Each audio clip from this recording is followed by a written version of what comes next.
إن الحمد لله نحمده ونستعينه ونستغفره ونعوذ بالله من شرور أنفسنا ومن سيئات أعمالنا.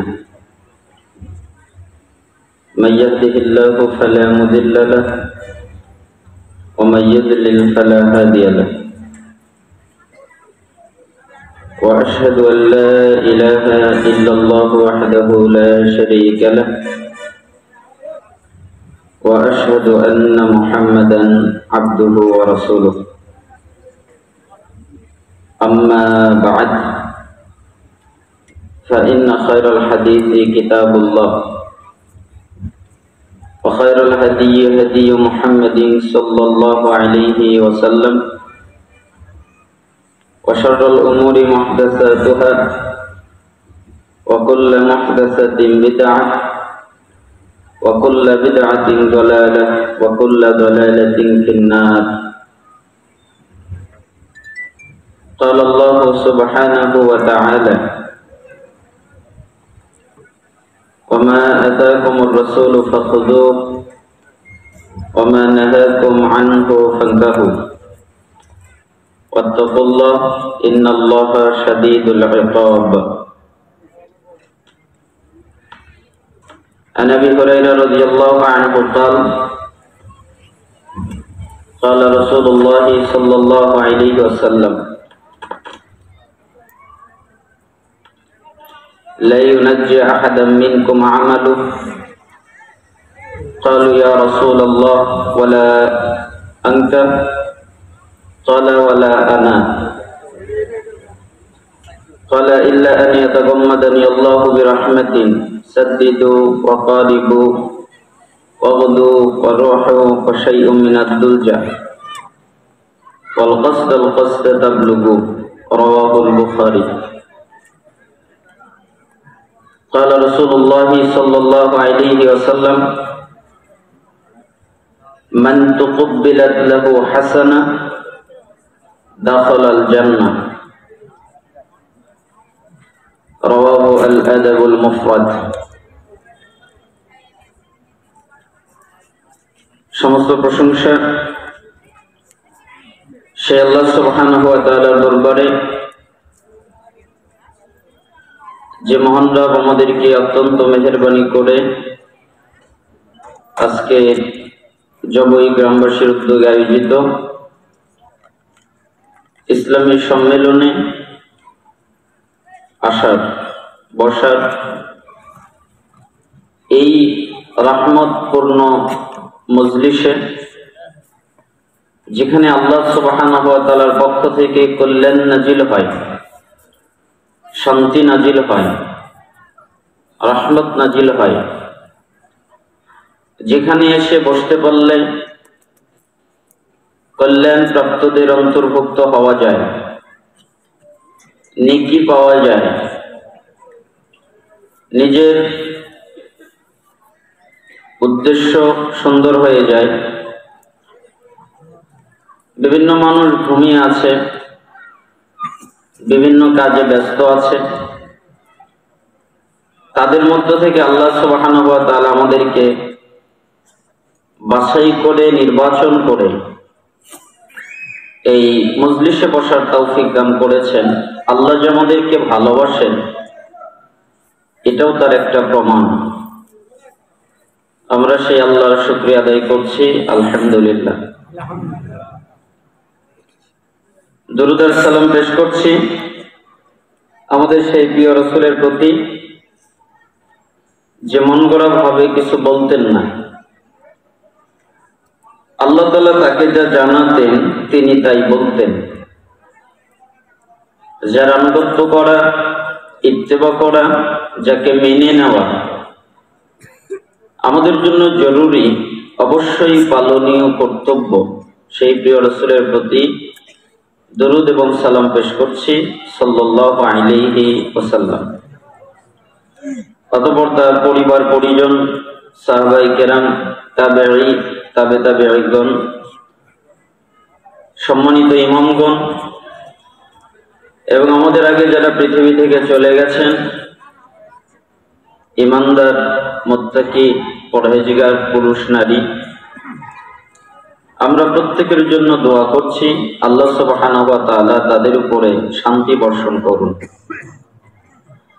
এবং আজকের এই ইসলামী সম্মেলনের সম্মানিত সভাপতি সাহেব মাওলানা দুরুল হুদা হাফিজাহুল্লাহ, অত্র এই ফাজিল মাদ্রাসার অধ্যক্ষ, সহসভাপতি সাহেব মাওলানা খায়রুল আনাম, এবং আপনারা যারা কষ্ট করে বিভিন্ন জায়গা থেকে কোরআন এবং সুন্নাহর আলোচনা শোনার জন্য এসেছেন, বসেছেন, পুরুষ এবং নারী, আমি প্রত্যেকের জন্য দোয়া করছি আমার হৃদয় থেকে আল্লাহ সুবহানাহু ওয়া তাআলা যেন আপনাদেরকে কল্যাণ এবং শান্তি দান করেন। আমিন। বাড়িতে গিয়ে বললেন, বাড়িতে গিয়ে বললে হবে না? আপনারা এমন ভাবে বসে আছেন মনে হচ্ছে কথাই বের হয় না। বক্তা দোয়া করে শুনেছেন? আপনার জন্য বক্তা দোয়া করবে টাকা না নিয়ে। আর আমি আপনার জন্য হৃদয় থেকে দোয়া করলাম। কি দোয়া? আল্লাহ যেন আপনাকে সব দিক থেকে কল্যাণ দেয়। আপনি আমিনটাও বলতে চাচ্ছেন, মানে আপনার উদ্দেশ্য হলো আমার কল্যাণের দরকার নেই, দোয়াতে আমি কি করবো, তাই না? আল্লাহ তাআলা যেন আপনাদের কল্যাণ দান করেন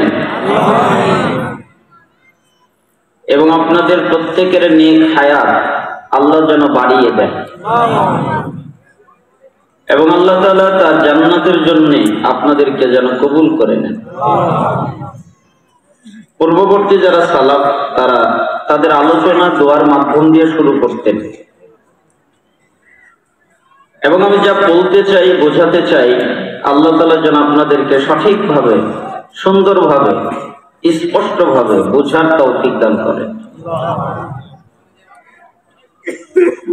কিছুদিন আগে আপনাদের এই এলাকায় পাশে এসেছিলাম, ওইদিন আমরা আলোচনা করেছিলাম জিবরাইলের নসিহত। ছিলেন না? অনেকেই ছিলেন না?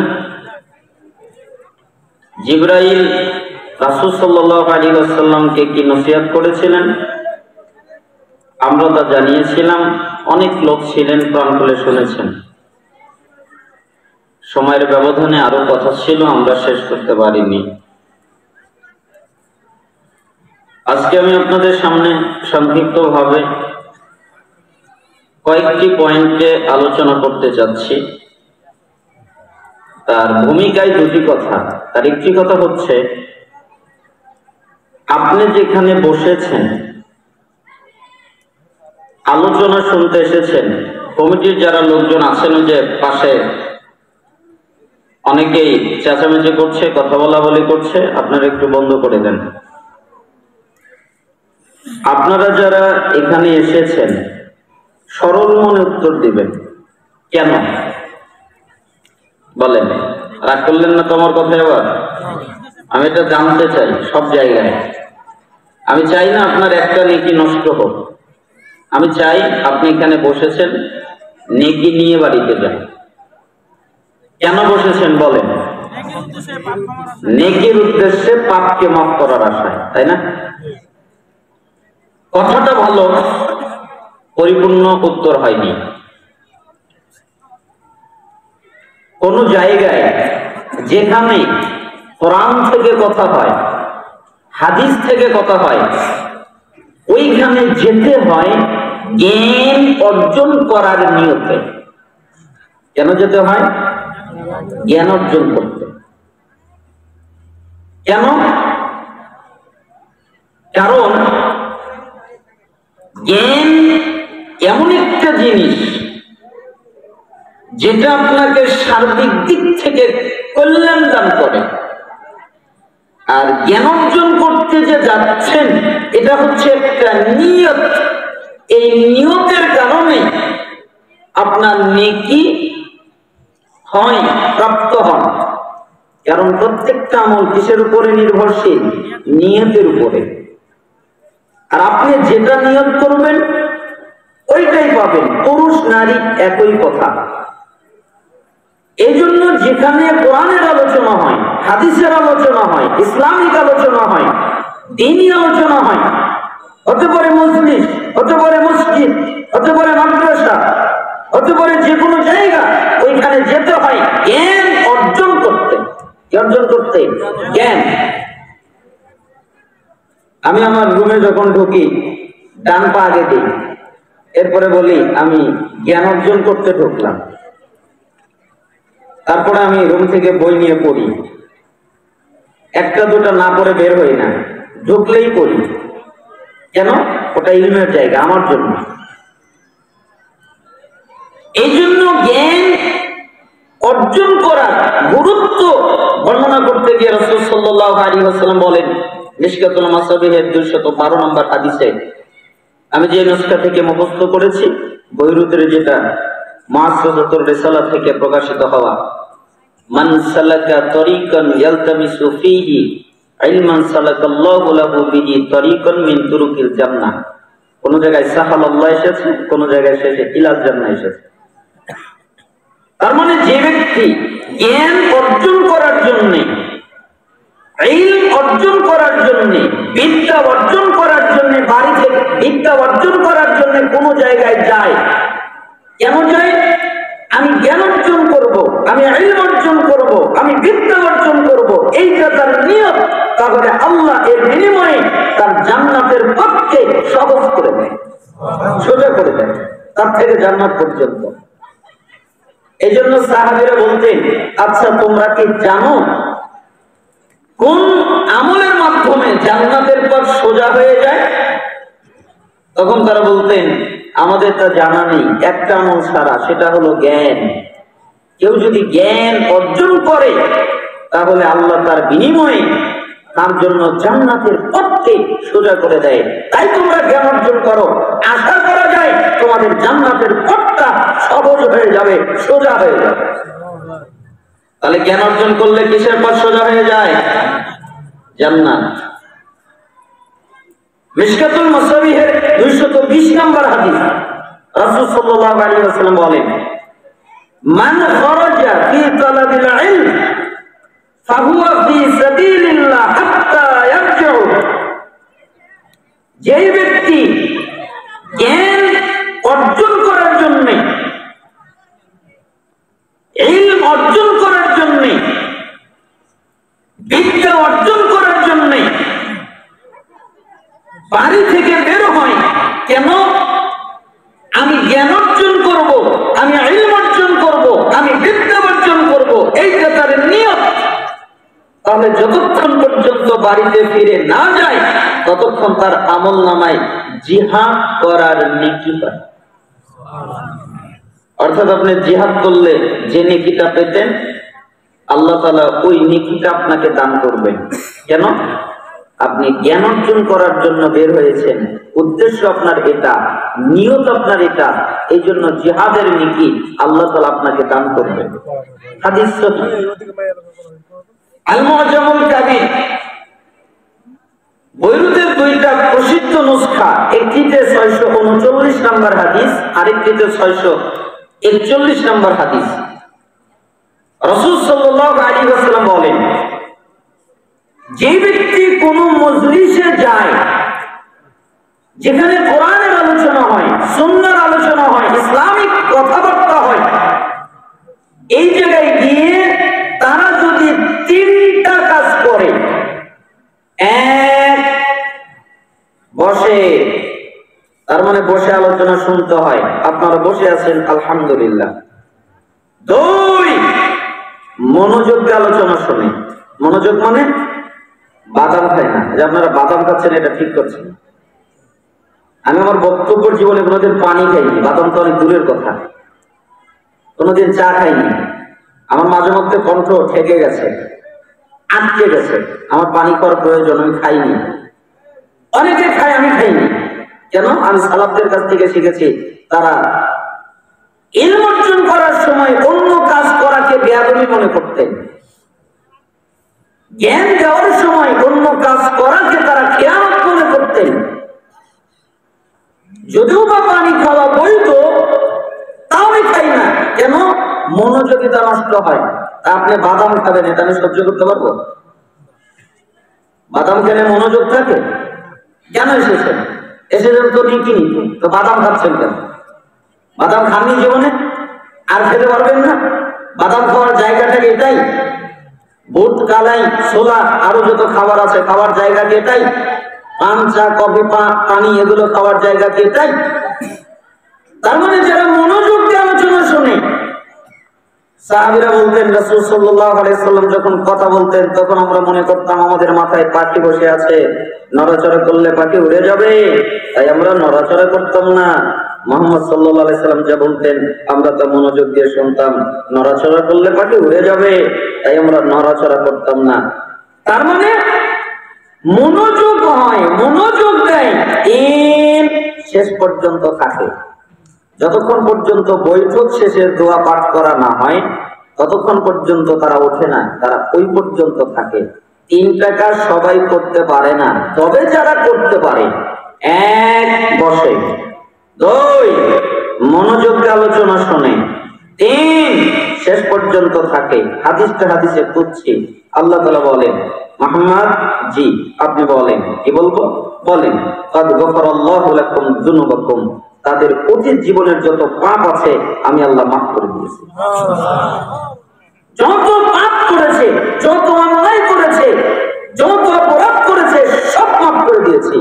তওবা যদি করে নেয় তাহলে যত কবিরা গুনাহ আছে এটাও মাফ। সগীরা তো মাফ হয়ে গেল, কবিরাও মাফ, তার মানে ক্ষমা হয়ে গেল। আর অতীত জীবনের পাপকে আমি আল্লাহ মাফ করে দিয়েছি। অবুদ্দিলাত সাইয়্যাতিকুম হাসানাত, এবং তাদের পাপকে আমি আল্লাহ নেকি দিয়ে পরিবর্তন করে দিয়েছি। পাপ নেকি, কত পাপ করেছেন, কত অন্যায় করেছেন, কত অপরাধ করেছেন, কত গুনাহ করেছেন, এটা আল্লাহ দেখবেন না। আপনার পাপ আল্লাহ মাফ করবেন এবং আপনার পাপকে আল্লাহ নেকিতে রূপান্তরিত করবেন, এ কথা আল্লাহ বলেছেন। তার মানে বোঝা যায় এই দ্বীনি জ্ঞান অর্জন করার মজলিস সবচেয়ে গুরুত্বপূর্ণ, অতীব গুরুত্বপূর্ণ, অতীব জরুরি একটা মজলিস, ঠিক না? আব্দুল্লাহ ইবনে মুহাম্মদ ইবনে উবাইদা তামিমি উনি বলতেন, সালাসাতুন মাওজুদাতুন ওয়া সালাসাতুন মাফকুদাতুন, 3টি জিনিস আছে, 3টি জিনিস নাই। অর্থাৎ মানুষদের কাছে 3টা জিনিস পাওয়া যায়, মানুষদের কাছে 3টা জিনিস পাওয়া যায় না। 3টা পাবে, 3টা পাবে না। এক, আল ইলমু মাওজুদুন, ইলম বিদ্যমান, জ্ঞান বিদ্যমান, ইলম পাওয়া যায়, জ্ঞান পাওয়া যায়। কেন? আজকে অনেক মাদ্রাসা আছে, আজকে অনেক ছাত্র আছে, আজকে অনেক আলেম আছে, আজকে অনেক শিক্ষক আছে, আজকে মোবাইলে কোরআন হাদিস পড়া যায়, মোবাইলে তাফসীর পড়া যায়, বিভিন্ন কিতাবাদি পড়া যায়, মোবাইলের মাধ্যমে ইসলামিক লেকচারারদের আলোচনা শোনা যায়। তার মানে জ্ঞানটা পাওয়া যায়, বিদ্যমান আছে, ইলম বিদ্যমান। ওয়াল আমালু বিল ইলমি মাফকুদুন, কিন্তু ইলম অনুযায়ী আমল নেই, আমল বিদ্যমান নয়। ইলম আছে, আমল নেই। কেন? ওই ছেলেটাই জানে ওযু করে 2 রাকাত সালাত আদায় করতে হয়, কিন্তু কতবার ওযু করে 2 রাকাত সালাত আদায়ের কথা মনে থাকে না, ঠিক না? অনেকে যে শিক্ষক পড়াচ্ছে গীবতের অধ্যায়, যেই বক্তা আলোচনা করছে গীবত করা যাবে না, যে বক্তা আলোচনা করছে চগলখড়ি করা যাবে না, যে ব্যক্তি আলোচনা করছে আরেকজনের মান সম্মানে আঘাত করা যাবে না, যে ব্যক্তি সব আলোচনা করছে ওই ব্যক্তি ওই মজলিসে ওই বক্তব্যে বসে আরেকজনের বদনাম বেদার্থে করছে। অথচ তার জ্ঞান আছে যে গীবত করা হারাম, তার জ্ঞান আছে চগলখড়ি করা হারাম, তার জ্ঞান আছে কাউকে কষ্ট দেওয়া হারাম, তার জ্ঞান আছে আরেকজনের পিছনে লাগা হারাম, কিন্তু সে লেগে যাচ্ছে। জ্ঞান আছে ঠিকই, কিন্তু আমল নেই। এই জন্য উনি বাস্তব একটা কথা বললেন, ইলম আছে, জ্ঞান আছে, কিন্তু আমল নেই। এবার অনেকে তো কষ্ট হয়ে যাবে, আমরা তো অনেকেই তো আমল করে, তাহাজ্জুদ পড়ে, সালাত আদায় করে, এজন্য পরের বাক্যে তিনি বললেন ওয়ালা আমালু মাওজুদুন, আমল বিদ্যমান, আমল পাওয়া যায়, আমল আছে। আমল যে একেবারে নাই তা নয়, আমলও আছে, আমলও বিদ্যমান, আমলকারী লোকও আছে, আমলও পাওয়া যায়। ওয়াল ইখলাসু ফীহি মাফকুদুন, কিন্তু আমল অনুযায়ী ইখলাস নেই, আমলের মধ্যে ইখলাস নেই, আন্তরিকতা নেই, একনিষ্ঠতা নেই। আমলটা যে একমাত্র আল্লাহর জন্য করতে হয় এইটা নেই, ঠিক না? অনেকেই নামাজ আদায় করে মানুষকে দেখাবার জন্য, অনেকেই দান করে মানুষকে দেখাবার জন্য, অনেকেই হজ করে মানুষকে দেখাবার জন্য, অনেকেই যাকাত দেয় মানুষকে দেখাবার জন্য, অথচ মানুষকে দেখাবার জন্য কোন ইবাদত করলে ওটার ইবাদত থাকে না, ওটা শিরক হয়ে যায়, ঠিক না? রিয়া শিরক নয়, শিরক হয়ে যায়। আপনি ইবাদত করবেন আল্লাহকে সন্তুষ্ট করার জন্য, আপনি বক্তব্য শুনবেন আল্লাহকে সন্তুষ্ট করার জন্য, আমি বক্তব্য দিব আল্লাহকে সন্তুষ্ট করার জন্য, এটাই ইখলাস, আন্তরিকতা, একনিষ্ঠতা প্রত্যেকটা জায়গায় থাকাটা জরুরি। এজন্য তিনি বললেন আমল আছে কিন্তু ইখলাস নাই। ওয়াল হুব্বু মাওজুদুন, ভালোবাসা বিদ্যমান, ভালোবাসা পাওয়া যায়, ভালোবাসা আছে। আচ্ছা, আপনারা কি মনে করেন আপনারা আল্লাহকে ভালোবাসেন না? কি সবাই বলেন ভালোবাসেন না, বাসেন না? আমি যদি জিজ্ঞেস করি আল্লাহর জন্য জীবন দিতে হবে, আল্লাহর জন্য মরতে হবে, আপনারা সবাই রাজি আছেন? আল্লাহর জন্য মরতে পারবে?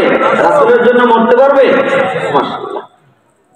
এখানে অনেক মানুষ দেখা যাচ্ছে সুন্দর চেহারার অধিকারী, কিন্তু তার গালটায় সুন্দর দাড়িটা নাই, কেটে দিয়েছে। ওই লোকটাই কিন্তু এখন বলল আল্লাহর জন্য জীবন দিতে পারে, কিন্তু ওই লোকটা আল্লাহর জন্য তার দাড়িটা বাড়াতে পারে না, ঠিক না? বললাম আমি। সুদখোর আছে না, দুই একজন থাকতে পারে, ঘুষখোর থাকতে পারে না, জিনাকারী, ব্যভিচার করনেওয়ালা, পাপ জিনা করনেওয়ালা, অশ্লীল কাজ করনেওয়ালা লোক থাকতে পারে। তার মানে সে ভালোবাসে ঠিকই আল্লাহকে। এজন্য সালাফ বললেন ভালোবাসা বিদ্যমান, ভালোবাসা পাওয়া যায়, ওয়াসিদকু ফীহি মাফকুদুন, কিন্তু ভালোবাসার মধ্যে সততা নাই, সত্যবাদিতা নাই, সবগুলো মিথ্যা ভালোবাসা। ওরা বলে আল্লাহর জন্য জীবন দিতে পারি, আল্লাহর জন্য মরতে পারি, কিন্তু আল্লাহর জন্য কাপড় উপরে প্যান্ট করতে পারে না, কাপড় নিচে কাপড় কেটে দিতে পারে না, দাড়ি বাড়াতে পারে না, সুদ ছাড়তে পারে না, ঘুষ ছাড়তে পারে না, জেনা ছাড়তে পারে না, ব্যভিচার ছাড়তে পারে না। এটা ভালোবাসা নয়, এটা আল্লাহর সাথে মিথ্যাবাদিতা। এটা ভালোবাসা হলো যে ভালোবাসা আপনার দাড়ি বাড়াতে পারে না, যে ভালোবাসা আপনার কাপড় নিচে কাপড় কেটে দিতে পারে না।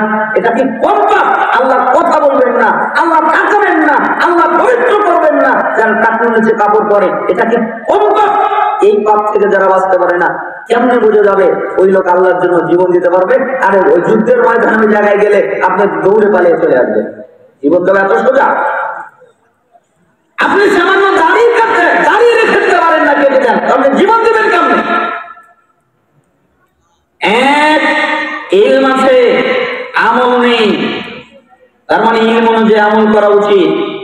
দুই, আমল আছে, ইখলাস নেই, তার মানে আন্তরিকতা, ইখলাস, বিশুদ্ধতা থাকা জরুরি।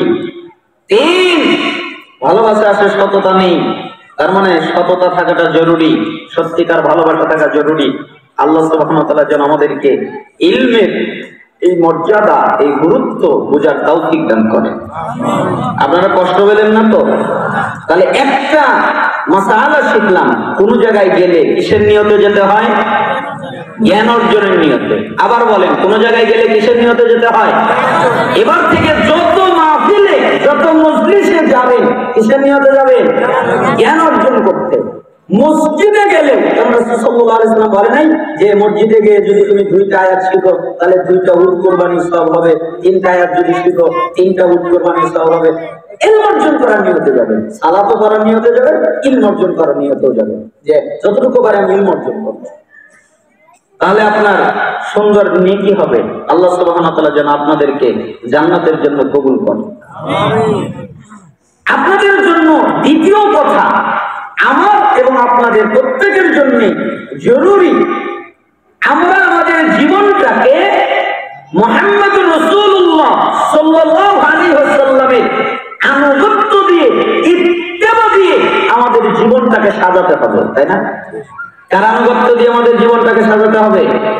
মুহাম্মদ সাল্লাল্লাহু আলাইহি ওয়াসাল্লামের আনুগত্য দিয়ে।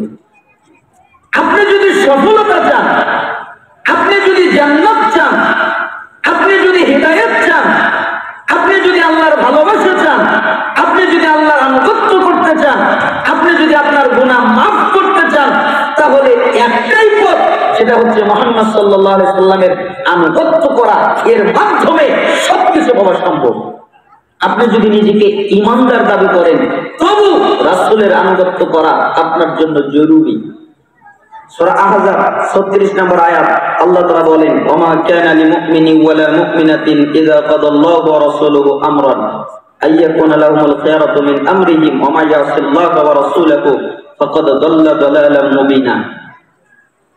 ঈমানদার পুরুষ, ঈমানদার নারী, যেই পুরুষ দাবি করে আমি ঈমানদার, যেই নারী দাবি করে আমি ঈমানদার, পুরুষ দাবি করে আমি ঈমানদার, নারী দাবি করে আমি ঈমানদার, তার মানে ঈমানদার পুরুষ, ঈমানদার নারী, এদেরকে যখন আল্লাহ এবং তার রাসূল কোনো কাজের আদেশ করেন, তখন ওই কাজে তারা ভিন্নতা করবে এই অনুমতি তাদের নাই। কি নাই? নিজস্ব স্বাধীনতা নাই, নিজস্ব স্বাধীনতা নেই। নিজের মন মতো কিছু করবে এই অনুমতি নেই, নিজের মন মতো কাজ করবে এই অনুমতি নেই। কার নেই? ঈমানদার পুরুষের নেই, ঈমানদার নারীর নেই। কথা কি বুঝতে পেরেছি? ওই যে জেলায় কয়েদিদেরকে করা হয়, তাদের নিজস্ব কোনো স্বাধীনতা থাকে না। সরকার যে নিয়ম বাতলে দিয়েছে, ওই কারাগারে যে নিয়ম বাতলে দেওয়া হয়েছে, তার ব্যতিক্রম করা যায় না। ব্যতিক্রম করলে তাদেরকে আঘাত করা হয়, তাদেরকে বিভিন্নভাবে কষ্ট দেওয়া হয়, শাস্তি দেওয়া হয়। জেলখানায় যেরকম নিজের স্বাধীনতা চলে না, ঠিক কেউ যদি ঈমানদার হয়, পুরুষ অথবা নারী, তার নিজের স্বাধীনতা চলে না। তাই করতে বাধ্য যা আল্লাহ বলবেন, যা আল্লাহ রাসূল বলবেন। এটা যে করতে পারবে সেই হলো ঈমানদার, পুরুষ হোক আর নারী হোক। তাহলে আপনার কি হলো, সাহাবীদের কি হলো, আর আমাদের কি হলো? সাহাবীরা তো রাসূল সাল্লাল্লাহু আলাইহি সাল্লাম তাদের যা বলতেন তাই মানতেন, আল্লাহ যা বলতেন তাই মানতেন। সাহাবীরা বলতেন, আরে শোনো, আমরা পাপকে মনে করতাম আমাদের সামনে পাহাড় দাঁড়িয়ে আছে, কখন যেন পাহাড়টা আমাদের উপরে ধসে পড়ে যাবে। আর তোমরা পাপকে মনে করবে তোমাদের এই নাকের মাথায় একটা মাছি পড়ে আছে, এরকম করে সরিয়ে দিলে সরে যাবে। তোমরা পাপকে এত হালকা মনে করবে। তোমরা তোমাদের যুগে যে পাপকে হালকা মনে করতে, আমরা আমাদের যুগে ওই পাপকে পাহাড়ের মতো ভারী মনে করতাম, যে কখন যেন আমাদের উপরে পড়ে যায়। ঈমানদার চেনেন? ঈমানদার সুদ খেতে পারে না, ঈমানদার ঘুষ খেতে পারে না, ঈমানদার গীবত করতে পারে না, ঈমানদার দুনিয়ার অশ্লীল কাজ কর্ম করতে পারে না, ঈমানদার বড় বড় পাপের মধ্যে জড়িয়ে যেতে পারে না, ঈমানদার শিরক করতে পারে না, তাওহীদ নষ্ট করতে পারে না, ঈমানদার সালাত আদায় করতে পারে না। ঈমানদার এগুলো করতে পারেই না। ঈমানদার ওটাই করে যেটা আল্লাহ বলে, যেটা আল্লাহ রাসূল বলে, ঠিক না? রাসূলের আনুগত্য জরুরি কেন? আপনি যদি বলেন আমি আল্লাহকে ভালোবাসি, আল্লাহ তাআলা সূরা আলে ইমরান 31 নম্বর আয়াতে বলেন, কুল, আপনি বলেন, ইন কুনতুম তুহিব্বুনাল্লাহ, তোমরা যদি দাবিদার হও আমরা আল্লাহকে ভালোবাসি, আমরা আল্লাহকে মুহাব্বত করি, আমরা আল্লাহকে ভালোবাসি, এ কথা যদি তোমরা দাবিদার হও, হে নবী আপনি বলেন ফাত্তাবিউনি, তাহলে আমার ইত্তেবা করো, আমার আনুগত্য করো, আমার অনুসরণ করো, ইহবিবুকুমুল্লাহ, তাহলে আল্লাহ তোমাদের ভালোবাসবেন, আগফির লাকুম যুনুবাকুম, এবং তোমাদের যত পাপ আছে আল্লাহ সবগুলোকে মাফ করে দিবেন। তার মানে রাসূলের আনুগত্যের মাধ্যমে আল্লাহর ভালোবাসা পাওয়া যায়।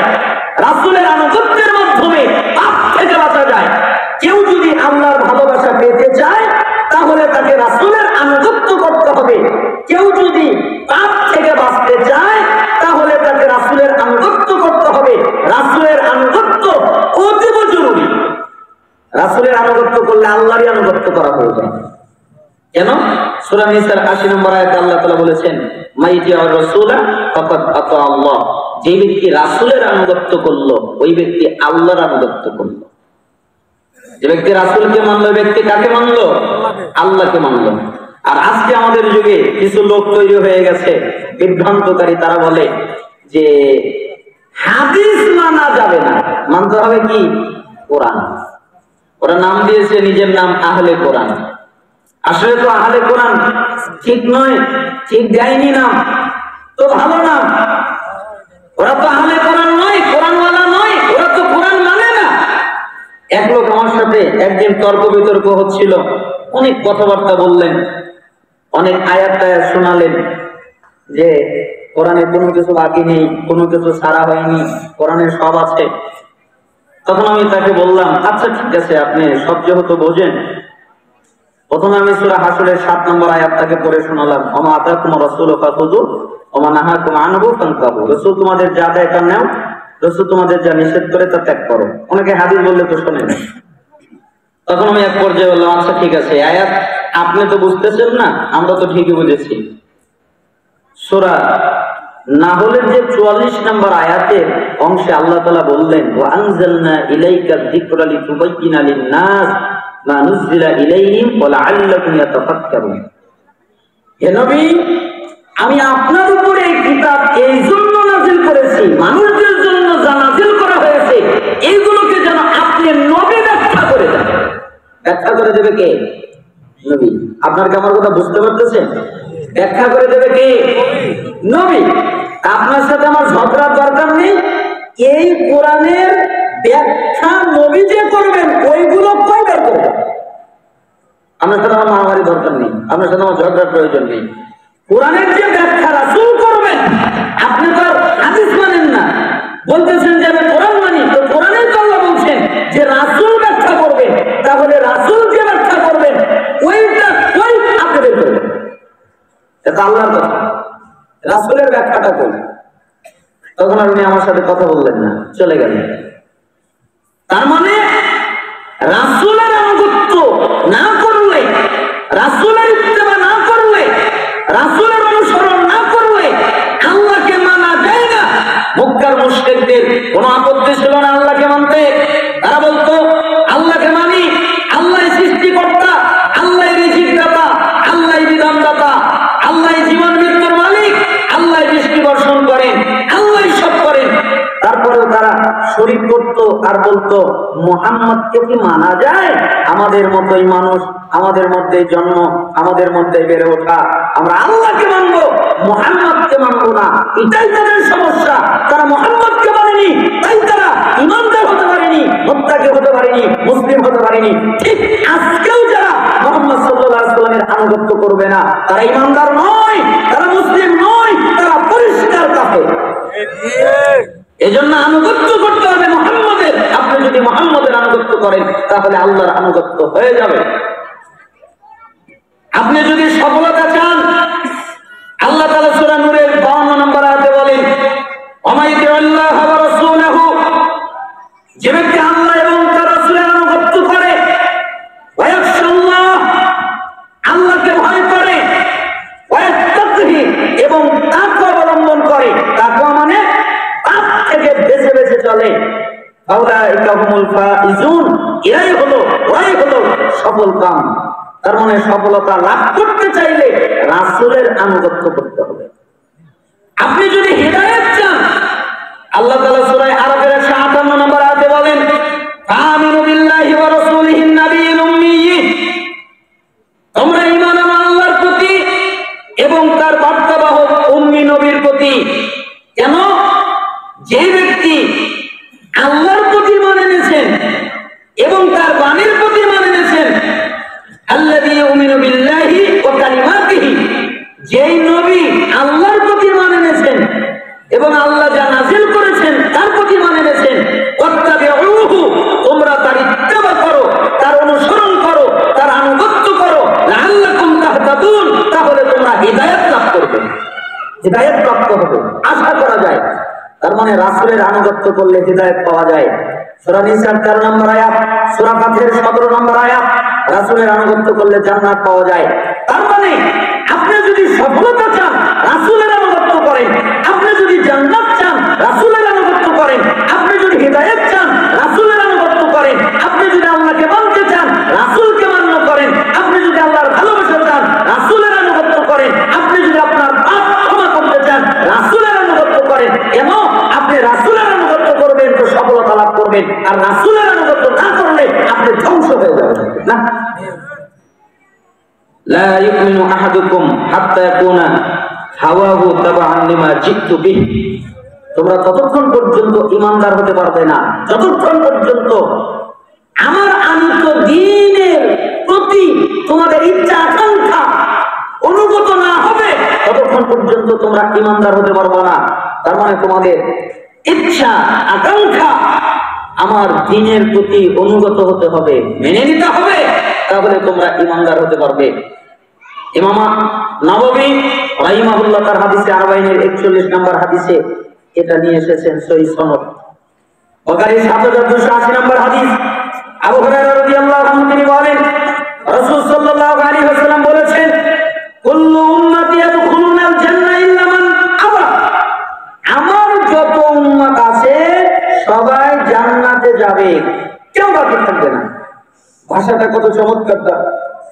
আমার উম্মত সবাই জান্নাতে যাবে, কেউ বাকি থাকবে? আমার উম্মত সবাই জান্নাতে যাবে, কেউ বাকি থাকবে না, সবাই। সাহাবীরা কথার মর্ম বুঝতে পারলেন, তাই তারা ভয় পেয়ে গেলেন, তাই জিজ্ঞেস করলেন, কিলা ইয়া রাসূলুল্লাহ ওয়া মান ইয়াবা। তিনি বললেন, আমার যত উম্মত আছে সবাই জান্নাতে যাবে, কেউ বাকি থাকবে না। শুধু যাবে না তারা যারা আবা করে। আবা মানে আবার অনেকগুলো অর্থ হয়। এক, যারা আল্লাহকে মানে না, আল্লাহর দ্বীন মানে না, এরা আবা করে। দুইটা অর্থ প্রসিদ্ধ, একটা হচ্ছে যারা রাসূলকে মানে না তারা আবা করে, আরেকটি অর্থ হচ্ছে যারা জান্নাত মানে না তারা আবা করে। তার মানে যে ব্যক্তি বলে আমি রাসূলকে মানি না সে আবা করে, যে ব্যক্তি বলে আমি জান্নাত মানি না সে আবা করে। আচ্ছা, আপনারা কি কেউ এই কথা বলবেন যে রাসূলকে মানি না, জান্নাত মানি না, এই কথা বলবেন? তাহলে ওই ব্যক্তিগুলো আবার অন্তর্ভুক্ত। তাই সাহাবীরা ভয় পেলেন এবং জিজ্ঞেস করলেন, কিলা ইয়া রাসূলুল্লাহ ওয়া মান ইয়াবা। আল্লাহর নবী কি আবার করলো, অস্বীকার করলো? কে বললো জান্নাত মানি না? কে বললো নবীকে মানি না? এই কথা বললো কে? তখন তিনি বললেন, শোনো, মান আতাআনি দাখালাল জান্নাহ। যে ব্যক্তি আমার আনুগত্য করলো ওই ব্যক্তি জান্নাতে চলে গেল। রাসূলের আনুগত্য করলে কোথায় চলে যায়? জান্নাতে। ওয়া মান আসানি ফাকাদ আবা। যারা আমার অবাধ্যতা করলো, আমার কথা মানলো না, আমার কথা ত্যাগ করলো, ওরাই আমাকে আবা করলো, ওরাই আমাকে অস্বীকার করলো, ওরাই আমাকে পরিত্যাগ করলো। এই জন্য পৃথিবীর সমস্ত মুহাদ্দিসিন কিরাম এই হাদিসের ব্যাখ্যা করতে গিয়ে তারা বলেছেন, মৌখিক স্বীকৃতিতে মুহাম্মদ সাল্লাল্লাহু আলাইহি সাল্লামকে মেনে নিলেই সে প্রকৃত ঈমানদার হতে পারবে না। মৌখিক স্বীকৃতি নয়, আনুগত্য থাকতে হবে। যদি মুহাম্মদ সাল্লাল্লাহু আলাইহি সাল্লামের আনুগত্য করে তাহলে মুহাম্মদ সাল্লাল্লাহু আলাইহি সাল্লামকে মান্য করা হবে। যদি তার আনুগত্য না করে, যতবার মুহাম্মদ রাসূলুল্লাহ বলুক না কেন, তাকে মান্য করা হবে না, তাকে মান্য করা হবে না। তাকে মান্য করতে হলে তার আনুগত্য করতে হবে। কত মানুষ দাবি করে আমি মুহাম্মদ সাল্লাল্লাহু আলাইহি সাল্লামের উম্মত, কত মানুষ দাবি করে আমি মুহাম্মদ সাল্লাল্লাহু আলাইহি সাল্লামের উম্মত, কিন্তু এই মানুষগুলোই মুহাম্মদ সাল্লাল্লাহু আলাইহি সাল্লামের কথা মানে না, ঠিক না?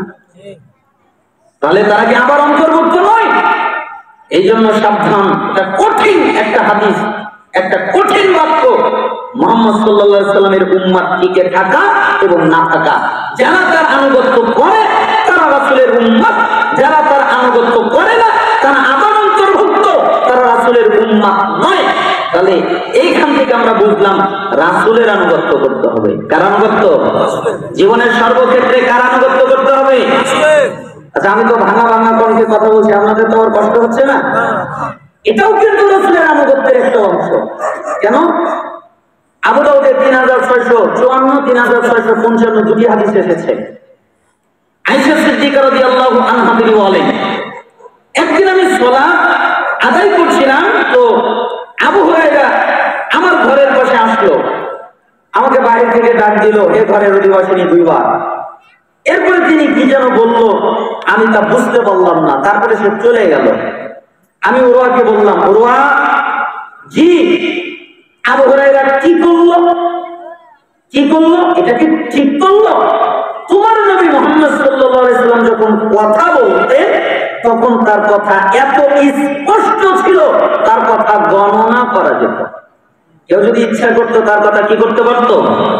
গুনতে পারতো, গণনা করতে পারতো। তাহলে কি হলো? আমাদের এই হাদিস দিয়ে মুহাদ্দিসিন কিরাম বোঝাচ্ছেন যে প্রত্যেকটা মানুষ যখন কথা বলবে, যখন আলোচনা করবে, যখন বক্তব্য দিবে, যখন তারা ইসলামিক কথা বলবে, তখন যেন তাদের কথা গণনা করা যায় এবং তাদের কথার মধ্যে কৃত্রিমতা যেন না আসে। সুর, ঢং, আরো কত কিছু আছে, এগুলো যেন না আসে। তাই আমি কথা বলছি। আপনাদের কষ্ট হচ্ছে না তো? টেনশন নিয়েন না, রাত তো অনেক গভীর, আপনাদেরকে খুব দ্রুতই ছেড়ে দিব, 12টার আগে। টেনশন নেওয়ার দরকার নেই। আমার ভূমিকার দুটি কথা শেষ। একটি হচ্ছে নিয়তকে বিশুদ্ধ করা, আরেকটি হচ্ছে আমাদেরকে অবশ্যই রাসূলের আনুগত্য দিয়ে আমাদের জীবনটাকে পরিপূর্ণভাবে সাজাতে হবে। আল্লাহ তাআলা যেন আমাদেরকে তৌফিক দান করে। নিজেকে এত নিরাপদ মনে করিয়েন না। জান্নাতে যাওয়ার জন্য অনেক আমলের প্রয়োজন নেই, তবে আমল লাগবে, নেকি লাগবে। মান তুকব্বিলাত লাহু হাসানা দাখালাল জান্নাহ। রাসূল সাল্লাল্লাহু আলাইহি ওয়াসাল্লাম বলেছেন, যেই ব্যক্তির এক নেকি কবুল হবে ওই ব্যক্তি জান্নাতে যাবে। বলেন তো, জান্নাতে যেতে কয় নেকি কবুল হতে হবে? এক নেকি। অনেক আলেম ওলামা আছেন আমার সাথে দ্বিমত করেন, আমাকে মাঝে মধ্যে বলেন সুবহানাল্লাহ বললে এত নেকি হয়, আলহামদুলিল্লাহ বললে এত নেকি হয়, লা ইলাহা ইল্লাল্লাহ বললে এত নেকি হয়, আয়াতুল কুরসি বললে এত নেকি হয়, সূরা ফাতিহা পড়লে এত নেকি হয়, এক অক্ষর পড়লে 10 নেকি হয়। তখন আমি তাকে বলি, আচ্ছা ভালো কথা, 10 নেকি হয়, আরো নেকি হয়, আপনি বলেন কবুল হয় কি? রাসূল সাল্লাল্লাহু আলাইহি ওয়াসাল্লাম তো বলেছেন এক নেকি কবুল হলো জান্নাত। আপনার কবুল হয় কিনা এটা বলেন, কবুল হয় কিনা? বুখারীর হাদিস পড়েননি?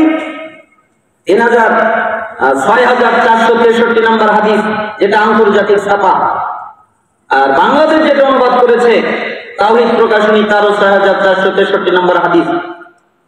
যেটা ইসলামিক ফাউন্ডেশন অনুবাদ করেছে 6019 নম্বর হাদিস। আবু হুরায়রা রাবি তিনি বলেন, রাসূল সাল্লাল্লাহু আলাইহি ওয়াসাল্লাম বলেছেন, লা ইউনাজ্জি আহাদাম মিনকুম আমালু, লা ইউনাজ্জি আহাদাম মিনকুম আমালু। তোমাদের কারো আমল, তোমাদের কারো ইবাদত, তোমাদের কারো কর্ম, তার মানে হতে পারে তোমাদের সালাত, তোমাদের যাকাত, তোমাদের সিয়াম, তোমাদের হজ, তোমাদের জিহাদ, তোমাদের দান খয়রাত, তোমাদের যত আমল আছে, তোমাদের আমল তোমাদেরকে রক্ষা করতে পারে না, তোমাদেরকে বাঁচাতে পারে না, তোমাদেরকে বাঁচিয়ে দিতে পারে না। তাই সাহাবীরা ভয় পেয়ে গেলেন, তাই জিজ্ঞেস করলেন, কিলা ইয়া রাসূলুল্লাহ, বলে আনতা, আল্লাহর নবী আপনিও কি? আমরা না হয় বিপদে পড়ে গেলাম, বাঁচতে পারবো না আমলের মাধ্যমে, আপনিও কি না? তখন রাসূল সাল্লাল্লাহু আলাইহি সাল্লাম সহজ ভাষায় উত্তর দিলেন, ওয়ালা আনা, আমিও না, আমিও আমলের কারণে বাঁচবো না, আমিও ইবাদতের কারণে বাঁচবো না, আমিও না। সাহাবীরা ভয় পেয়ে গেলেন, হায় হতাশ শুরু হয়ে গেল, সরা এসেছে, কেউ কেউ অজ্ঞান হয়ে গেল। তাই পরের বাক্যে রাসূল সাল্লাল্লাহু আলাইহি সাল্লাম বললেন, শোনো, আল্লাহ তাআলা আমাকে ইল্লা আন ইয়াতাগাম্মাদানি আল্লাহু বিরহমাতিন সাদ্দিদু ওয়া কারিবু ওয়া গুদু ওয়া রূহু ওয়া ইন্না দুলজা ওয়াল কসদাল কসদাবলুহু। শোনো, আল্লাহ তাআলা আমাকে তার রহমত দ্বারা আবৃত করে রেখেছেন, আমি আল্লাহর রহমত দিয়ে মুক্তি পেয়ে যাব। বলেন তো কি দিয়ে মুক্তি পাবো? রহমত, বিরহমাতি, রহমতের ধারা, রহমতের সাথে, রহমত দিয়ে, রহমতের কারণে আমি মুক্তি পেয়ে যাব। আল্লাহ আমার প্রতি রহমত করবেন, তাই বেঁচে যাব। তা নয়। তোমরা চেষ্টা করতে থাকো, তোমরা আমল করতে থাকো, আল্লাহর নৈকট্য লাভ করতে থাকো। কিভাবে আল্লাহর নৈকট্য লাভ করা যায় এটা চেষ্টা করো। তোমরা সকালে আল্লাহকে ডাকো, তোমরা সন্ধ্যায় আল্লাহকে ডাকো, আর তোমরা রাতে আল্লাহকে ডাকো। আর মধ্যম পন্থা অবলম্বন করো। মধ্যম পন্থা মানে কোরআন হাদিসে যা আছে এটাই মধ্যম পন্থা। তোমরা এটাই অবলম্বন করো, তাহলে তোমরা লক্ষ্যে পৌঁছে যাবে, জান্নাতে পৌঁছে যাবে। তাহলে কি লাগবে? আমলের সাথে আরেকটা জিনিস লাগবে, ওটার নাম কি? রহমত।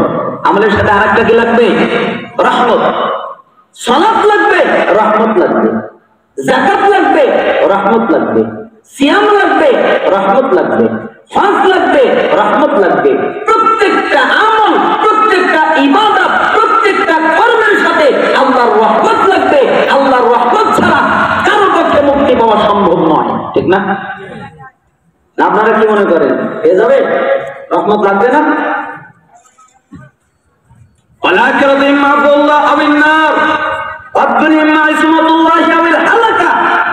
একজন জনক সালাফ বলতেন, শোনো, আখিরাত কি কাকে তোমরা জানো?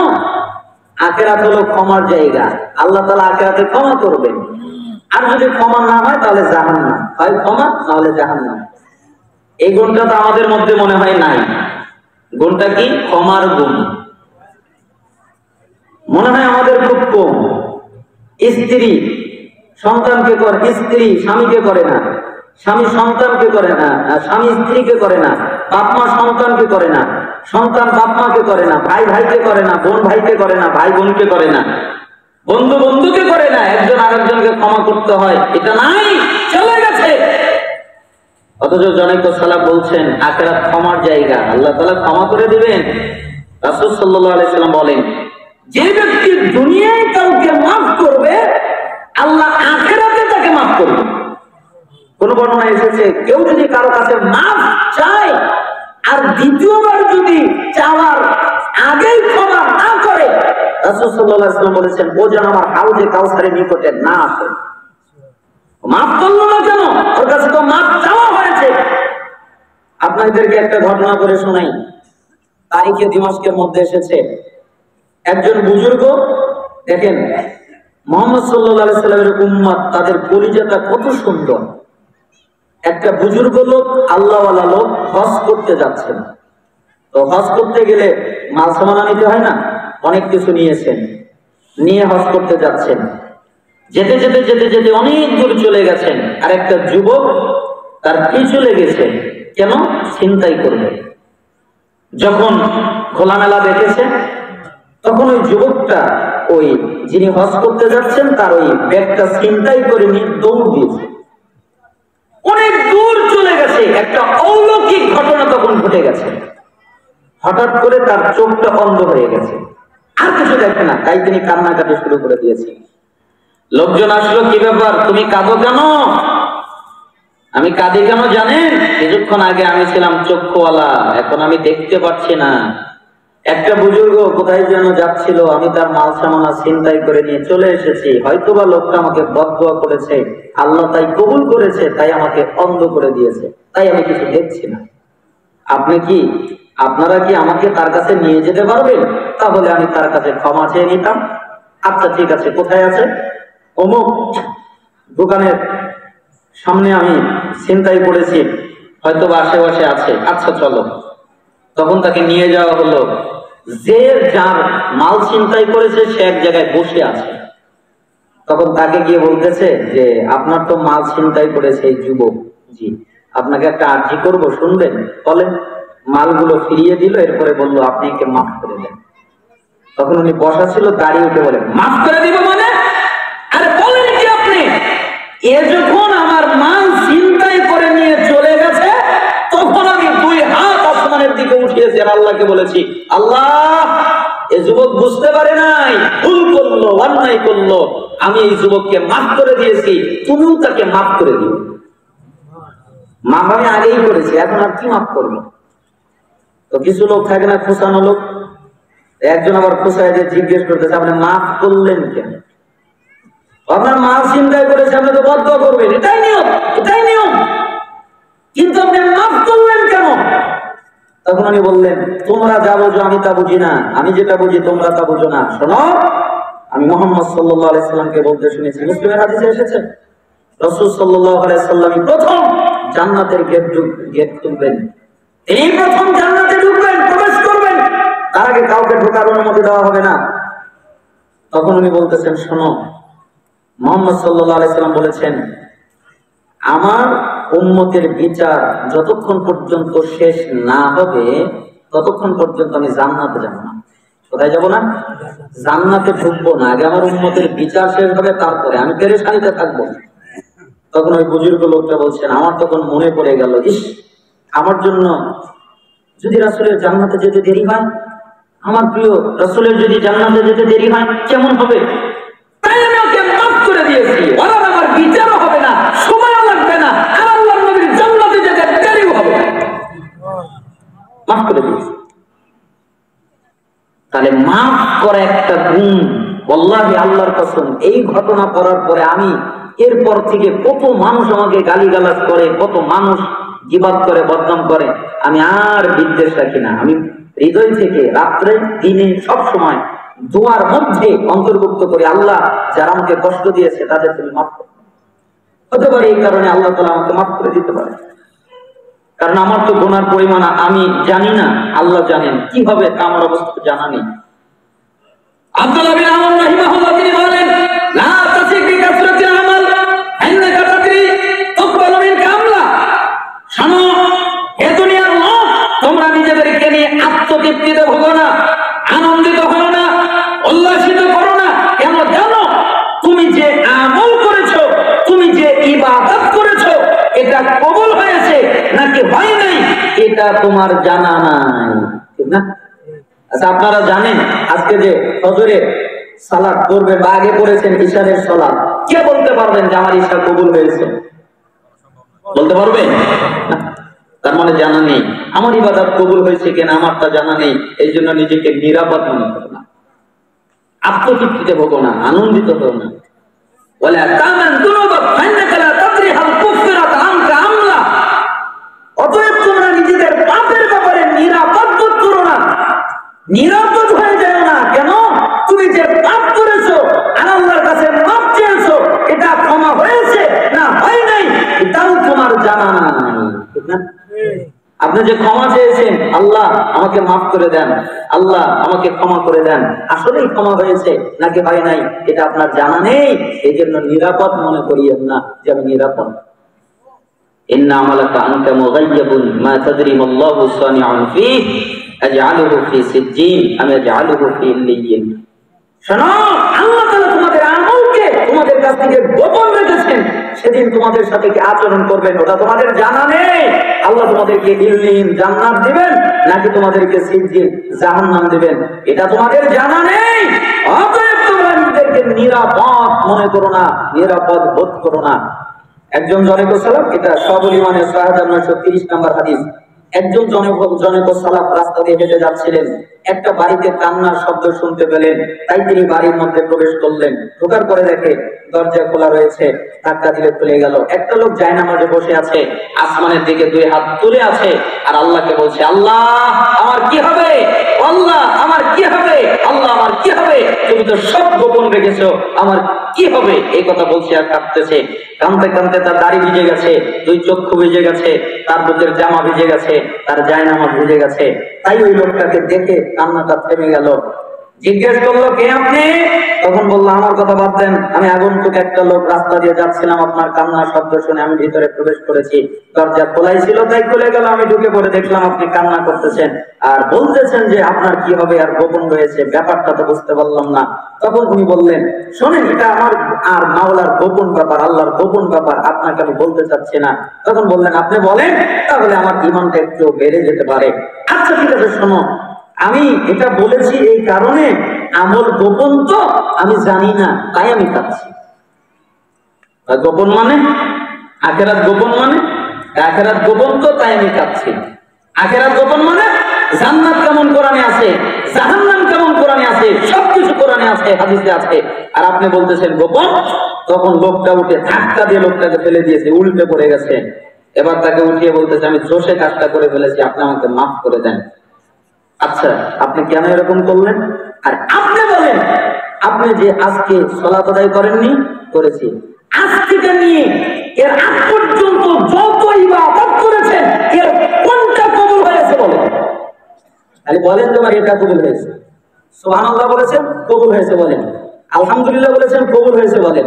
ভাই এটা তো আমার জানা নাই। আরে আমারও তো জানা নাই। আমি যত ইবাদত করেছি, যত আমল করেছি, এটা কবুল হয়েছে না হয় নাই এটা আমার জানা নাই, তাই তো আমি কাঁদি। আপনারা জানেন? আমি জানি না, আমার জানা নেই। আমার ইবাদতের কি অবস্থা এটা আমার জানা নেই। মুআয ইবনে জাবাল রাদিয়াল্লাহু আনহু লাম্মান হাদারাতুল মাউত বাকা, একদিন তিনি অনেক কান্নাকাটি করছিলেন। মাজমাউল জাওয়াইদে হাদিসটা এসেছে। ফাকালা লাহু মা ইউকিকা, কেউ এসে তাকে জিজ্ঞেস করলো কি ব্যাপার, আপনি কাঁদেন কেন? তখন তিনি বললেন, আল্লাহি লা আবগি জাযা মিনাল মাউত ওয়ালা দুনিয়া উসাল্লিফা বাদি। শোনো, আমি মৃত্যুর ভয়ে কাঁদছি না, আমার মৃত্যুর ভয় নেই। আমি দুনিয়া থেকে চলে যাব এই ভয় আমার নেই। আমার পরিবার পরিজন ধন সম্পদ যা কিছু আছে আমাকে রেখে চলে যেতে হবে এ ভয় আমার নেই। আমাকে মরতে হবে এ ভয় আমার নেই। কাঁদেন কেন? ওয়ালাকিন্নী সামি'তু রাসূলুল্লাহ সাল্লাল্লাহু আলাইহি ওয়াসাল্লাম ইয়াকুল, শোনো, আমি আল্লাহর রাসূল সাল্লাল্লাহু আলাইহি ওয়াসাল্লামকে বলতে শুনেছি, তিনি বলেছেন, ইন্নামা হুমা কবদাতান ফাকাবদাতুম ফিন নার ওয়া কবদাতুম ফিল জান্নাহ। আদম সন্তানের যত রূহ আছে আল্লাহর দুই মুঠিতে ভাগ করা আছে, একটা যাবে জান্নাতে, একটা যাবে জাহান্নামে। ওয়ালা আদরি ফি আইয়িল কবদাতাইনি আকুনু, আমি মুআয ইবনে জাবালের জানা নাই আমি জান্নাতের চাই না জাহান্নামের চাই, আমি জান্নাতের চাই না জাহান্নামের চাই, এটা আমি জানি না, তাই আমি কাঁদছি। আপনারা জানেন?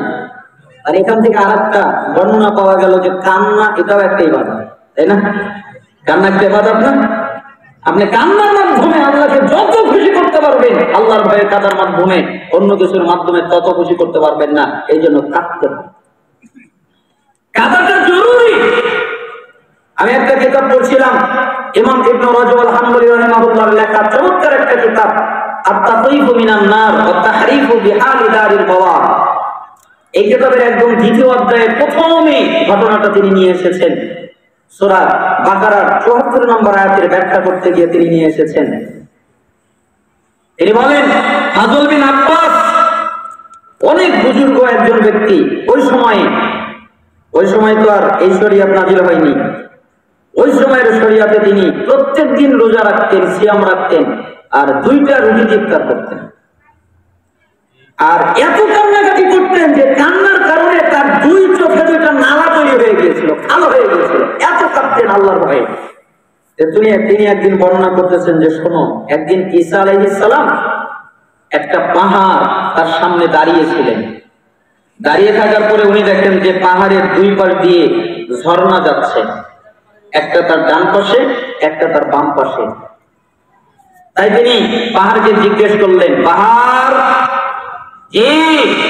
তুমি কি আমাকে একটা কথা বলতে পারো? আপনি আল্লাহর নবী, কি জানতে চান বলেন। আচ্ছা বলো তো, তোমার ডান দিকে পানি কোথায় থেকে আসে, তোমার বাম দিক থেকে পানি কোথায় থেকে আসে, তাকে তুমি আমাকে বলতে পারো? তখন পাহাড় বলতেছে, জি আমি তা বলতে পারি। তাহলে বলো তো, এই ডান দিকের পানি হলো আমার ডান চোখের পানি, আর বাম দিকের পানি হলো আমার বাম চোখের পানি। আমি পাহাড় কাঁদি তাই পানি প্রবাহিত হয়, আমি পাহাড় কাঁদি তাই ঝর্ণা প্রবাহিত হয়। কেন তুমি কাঁদো? আল্লাহ বলেছেন, তোমরা ওই আগুন থেকে বাঁচো যে আগুনের জ্বালানি হবে মানুষ এবং পাথর। আমি পাথর যেদিন শুনেছি আমাকে দিয়ে জাহান্নামকে জ্বালানো হবে, ওই দিন থেকে আমি পাথর কান্না শুরু করেছি। এর আগে পৃথিবীতে কোনো ঝর্ণা ছিল না, পৃথিবী ঝর্ণা মুক্ত ছিল, পাথর থেকে কোনোদিন ঝর্ণা প্রবাহিত হয়নি। কিন্তু আমি যেদিন পাথর শুনেছি আমাকে দিয়ে জাহান্নামকে জ্বালানো হবে, ওই দিন থেকে আমি পাথর কান্না শুরু করেছি। সবগুলো পানি হলো আমার কান্নার পানি। তাহলে যত ঝর্ণার পানি দেখা যায় এগুলো হলো পাথরের কান্নার পানি। দলিল সূরা বাকারার ৭৪ নম্বর আয়াত। আব্দুল্লাহ ইবনে আব্বাস রাদিয়াল্লাহু আনহু ছাত্র মুজাহিদ ব্যাখ্যা করতে গিয়ে তিনি বলেন যে এই আয়াতের মর্ম হলো পাথর থেকে পানি প্রবাহিত হওয়ার অর্থ হচ্ছে যে পাথর আল্লাহর ভয়ে কাঁদে, তাই পাথর থেকে পানি প্রবাহিত। তাফসীরে তাবারীতে এই ব্যাখ্যাটা এসেছে। তার মানে পাথর কাঁদে, কিন্তু আপনি আর আমি মানুষ। বাকারার ৭৪ নম্বর আয়াতে আল্লাহ বলে দিয়েছেন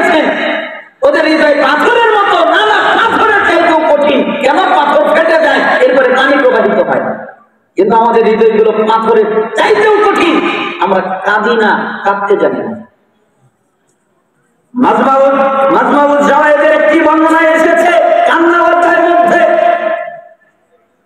যখন শাফায়াতের পালা এসে যাবে, আল্লাহ তাআলা এক শ্রেণীর লোককে বের করে জান্নাতে দিবেন, নবীগণ এক শ্রেণীর লোককে বের করে জান্নাতে দিবেন, মালাকগণ এক শ্রেণীর লোককে বের করে জান্নাতে দিবেন, শহীদগণ এক শ্রেণীর লোককে বের করে জান্নাতে দিবেন, জান্নাতীগণ এক শ্রেণীর লোককে বের করে জান্নাতে দিবেন। যাদেরকে শাফায়াতের অনুমতি দেওয়া হবে তারা এক শ্রেণীর লোককে বের করে জান্নাতে দিবেন, কেউ বাকি থাকবে না। তখন একটা চুল, এই চোখের একটা পশম আল্লাহকে বলবে, আল্লাহ জি বলো, আল্লাহ জি বলো। আমি হলাম ওই লোকটার চোখের চুল, যেই লোকটা এখন জাহান্নামের আগুনে জ্বলছে। ও তোমার ভালো কাজ করেনি, নেকির কাজ করেনি, কিন্তু তোমাকে ভয় করে একদিন কান্না করেছিল, সত্যিকার তোমাকে ভয় করে কেঁদেছিল, আর চোখ থেকে পানি গড়িয়ে পড়েছিল। আমি বললাম ওই চুল, যে চুল তোমার ভয়ে পানি পড়া, পানিতে ভিজেছিল, আমি বললাম ওই চুল, আমাকে অনুমতি দাও না, আমি ওই লোকটাকে জাহান্নাম থেকে বের করে নিয়ে যাই। এক পর্যায়ে আল্লাহ অনুমতি দেবেন, তখন ওই একটা চুল শাফায়াত করে তাকে জাহান্নাম থেকে বের করে জান্নাতে নিয়ে যাবেন। এই জন্য এই বর্ণনাকে তাকে কেউ বলেছেন যে চোখের চুলের শাফায়াতে জাহান্নাম। আপনার কি হবে? আপনি তো কাঁদেন না, আপনার তো কাঁদা জরুরি। এই জন্য এই খান থেকে বোঝা গেল যে কখনো নিজেকে নিরাপদ মনে করবেন না এবং আল্লাহর ভয়ে কাঁদবেন, পারবেন না। দুই বাক্য একসাথে, এক নিজেকে নিরাপদ মনে করবেন না, দুই আল্লাহর ভয়ে কাঁদবেন, পারবেন না, পারবেন না। আল্লাহ তাআলা আপনাদের এই আমল করার তৌফিক দান করেন। সময়ের স্বল্পতার কারণে আমরা আর এই দিকে আগাচ্ছি না। একটা ঘটনা বলে আপনাদেরকে আজকের মতো বিদায় দিয়ে দিব। এই ঘটনাটা আমি আমার জীবনের একটা ব্যতিক্রম ঘটনা হিসেবে জানি। আমার পড়া, আমি একটা কিতাব মাঝে মধ্যে পড়ি, তারিখে দিমাশ, যেটা ইবনে আসাকির রাহিমাহুল্লাহ এর লেখা। তারিখে দিমাশ, তারিখে ইবনে আসাকির, আরো বিভিন্ন নাম এসেছে। তার 74 এবং 75 দুটা খণ্ডেই ঘটনাটা এসেছে। ঘটনাটার শিরোনাম হলো শিক্ষক আমায় যা শিখিয়েছে। অর্থাৎ আমি শিক্ষকের কাছ থেকে কি শিখেছি। আজকে যদি এই ঘটনাটা আপনার জীবনে প্রয়োগ করতে পারেন, আল্লাহর কসম, জান্নাতে যেতে বাধা থাকবে না, আপনাকে নিয়েই যাবে। এত চমৎকার অর্থ এবং তত্ত্ববহ একটা ঘটনা। শিক্ষক আমায় যা শিখিয়েছে, ছাত্র শিক্ষকের ঘটনা। তো শিক্ষক একদিন ছাত্রকে বললেন, সংক্ষেপ করে বলছি, আচ্ছা তুমি কি আমাকে বলতে পারো? কি বলবো? আচ্ছা বলো তো, তুমি আমার কাছ থেকে কতদিন ধরে জ্ঞান অর্জন করছো, ইলম অর্জন করছো, এ কথা কি তুমি বলতে পারো? তখন তিনি বললেন, জি আমি তা বলতে পারি। তাহলে বলো তো, 33 বছর ধরে। কয় বছর? 33 বছর। আপনার কাছ থেকে আমি ইলম নিচ্ছি 33 বছর ধরে, এখনো যাইনি। আমরা তো অল্প সময় ইলম নিয়ে পণ্ডিত হয়ে যাই, আর ছাত্র নিচ্ছে 33 বছর ধরে। তখন শিক্ষক বলেন, আচ্ছা তোমাকে তাহলে একটা কথা বলি, বলেন 33 বছরে আমার কাছ থেকে কি কি শিখলে তাকে তুমি আমাকে বলতে পারবে? তখন শিক্ষককে ছাত্র বলছে, জি আমি বলতে পারি। বলো তো, 33 বছরে আপনার কাছ থেকে মাত্র 8টা শিখেছি। কয়টা? 8টা। 33 বছর শিখেছে কয়টা? 8টা। শুনেই উস্তাদ রেগে গেছে, ভালো কি তুমি, আমার পুরো যৌবন আমি তোমাকে দিয়ে দিলাম, 33 বছর ধরে তুমি আমার কাছ থেকে জ্ঞান অর্জন করছো, আর 8টা শিখেছে, তা হতে পারে? একটা লোক যদি দৈনিক একটা করে হাদিস মুখস্থ করে, একটা করে, একটা হাদিস মুখস্থ করা কঠিন, একটা, তাহলে 5 বছরে তার বুলুগুল মারা মুখস্থ, তাই না? হবে না? 1568টা হাদিস 5 বছরে মুখস্থ হয়ে যাবে না? যদি বছরে 300 করে ধরেন, তাহলে 5 বছরে কত হয়? 3 × 5 = 15, আর 68টা বেশি মুখস্থ হয়ে যাবে না? করে 5 বছর লাগার কথা নয়, তার আগেই মুখস্থ হয়ে যাবে। আর ওই ছাত্র বলতেছে কি, আমি 33 বছরে 8টা শিখেছি। তো ওস্তাদ রেগে যাবে না? তাই রেগে গেছে, তাই বলতেছে এটা হতে পারে। তখন ছাত্র বলতেছে, ওস্তাদ আমি মিথ্যা বলা জানি না, আপনি আমাকে সত্য বলা শিখিয়েছেন, আমি 8টাই শিখেছি, এর বেশি শিখিনি, 8টাই শিখেছি। তো শিক্ষক এবার বলতেছে, আচ্ছা ঠিক আছে, যখন 8টাই তুমি শিখলা তাহলে বলো কি কি শিখলা। আমার সম্মানিত শিক্ষক, আপনি আমাকে শিখিয়েছেন, আমি সৃষ্টিজীবীর প্রতি লক্ষ্য করে দেখলাম, আমি সৃষ্টিজীবীর প্রতি খেয়াল করে দেখলাম, প্রত্যেকটা মানুষের একজন করে আপনজন আছে। আপনারা কি মনে করেন, আছে না নাই? প্রত্যেকের একজন আপনজন আছে না নাই? একজন, যে কেউ তার আপন হতে পারে। কারো মা আপন, কারো বাবা আপন, কারো ভাই আপন, কারো বোন আপন, কারো স্ত্রী আপন, কারো স্বামী আপন, কারো সন্তান আপন, যার কাছে যে আপন হতে পারে। তাই আমি সৃষ্টিজীবীর প্রতি লক্ষ্য করে দেখলাম, প্রত্যেকটা মানুষের একজন করে আপনজন আছে। কিন্তু যখন এই মানুষটা মারা যায়, তখন এই আপনজনের একজনও তার সাথে কবরে যায়। আপনারা কি মনে করেন যায়? বাবা যায়? রাত্রে এসে বাবা খেয়াল রাখে ছেলে কেমন ঘুমিয়ে আছে, মা খেয়াল রাখে, অনেকে খেয়াল রাখে, দেখভাল করে দুনিয়ায় এক ঘর থেকে আরেক ঘরে। কিন্তু যখন এই মানুষটা মরে যায়, তখন কবরে কেউ তার দেখভাল করার জন্য আসে না। ওস্তাদ, আমি আপনার কাছ থেকে শিখেছি, এই পৃথিবীর কাউকে আমি আপনজন বানাইনি। কেন? এই পৃথিবীর কাউকেও যদি আমি আপনজন বানাই, আমি মারা গেলে আমার সাথে কেউ যাবে না। তাই আমি নেক আমলকে আপনজন বানিয়েছি। আমি জানি কেউ যদি আমার সাথে না যায়, এই নেক আমল আমার সাথে কবরে যাবে। ঠিক না? আর 7টা কিন্তু বলে নেই, একটা বলেছে, নেক আমলকে আপনজন বানিয়েছি। উস্তাদের চোখ দিয়ে টস টস করে পানি পড়তেছে।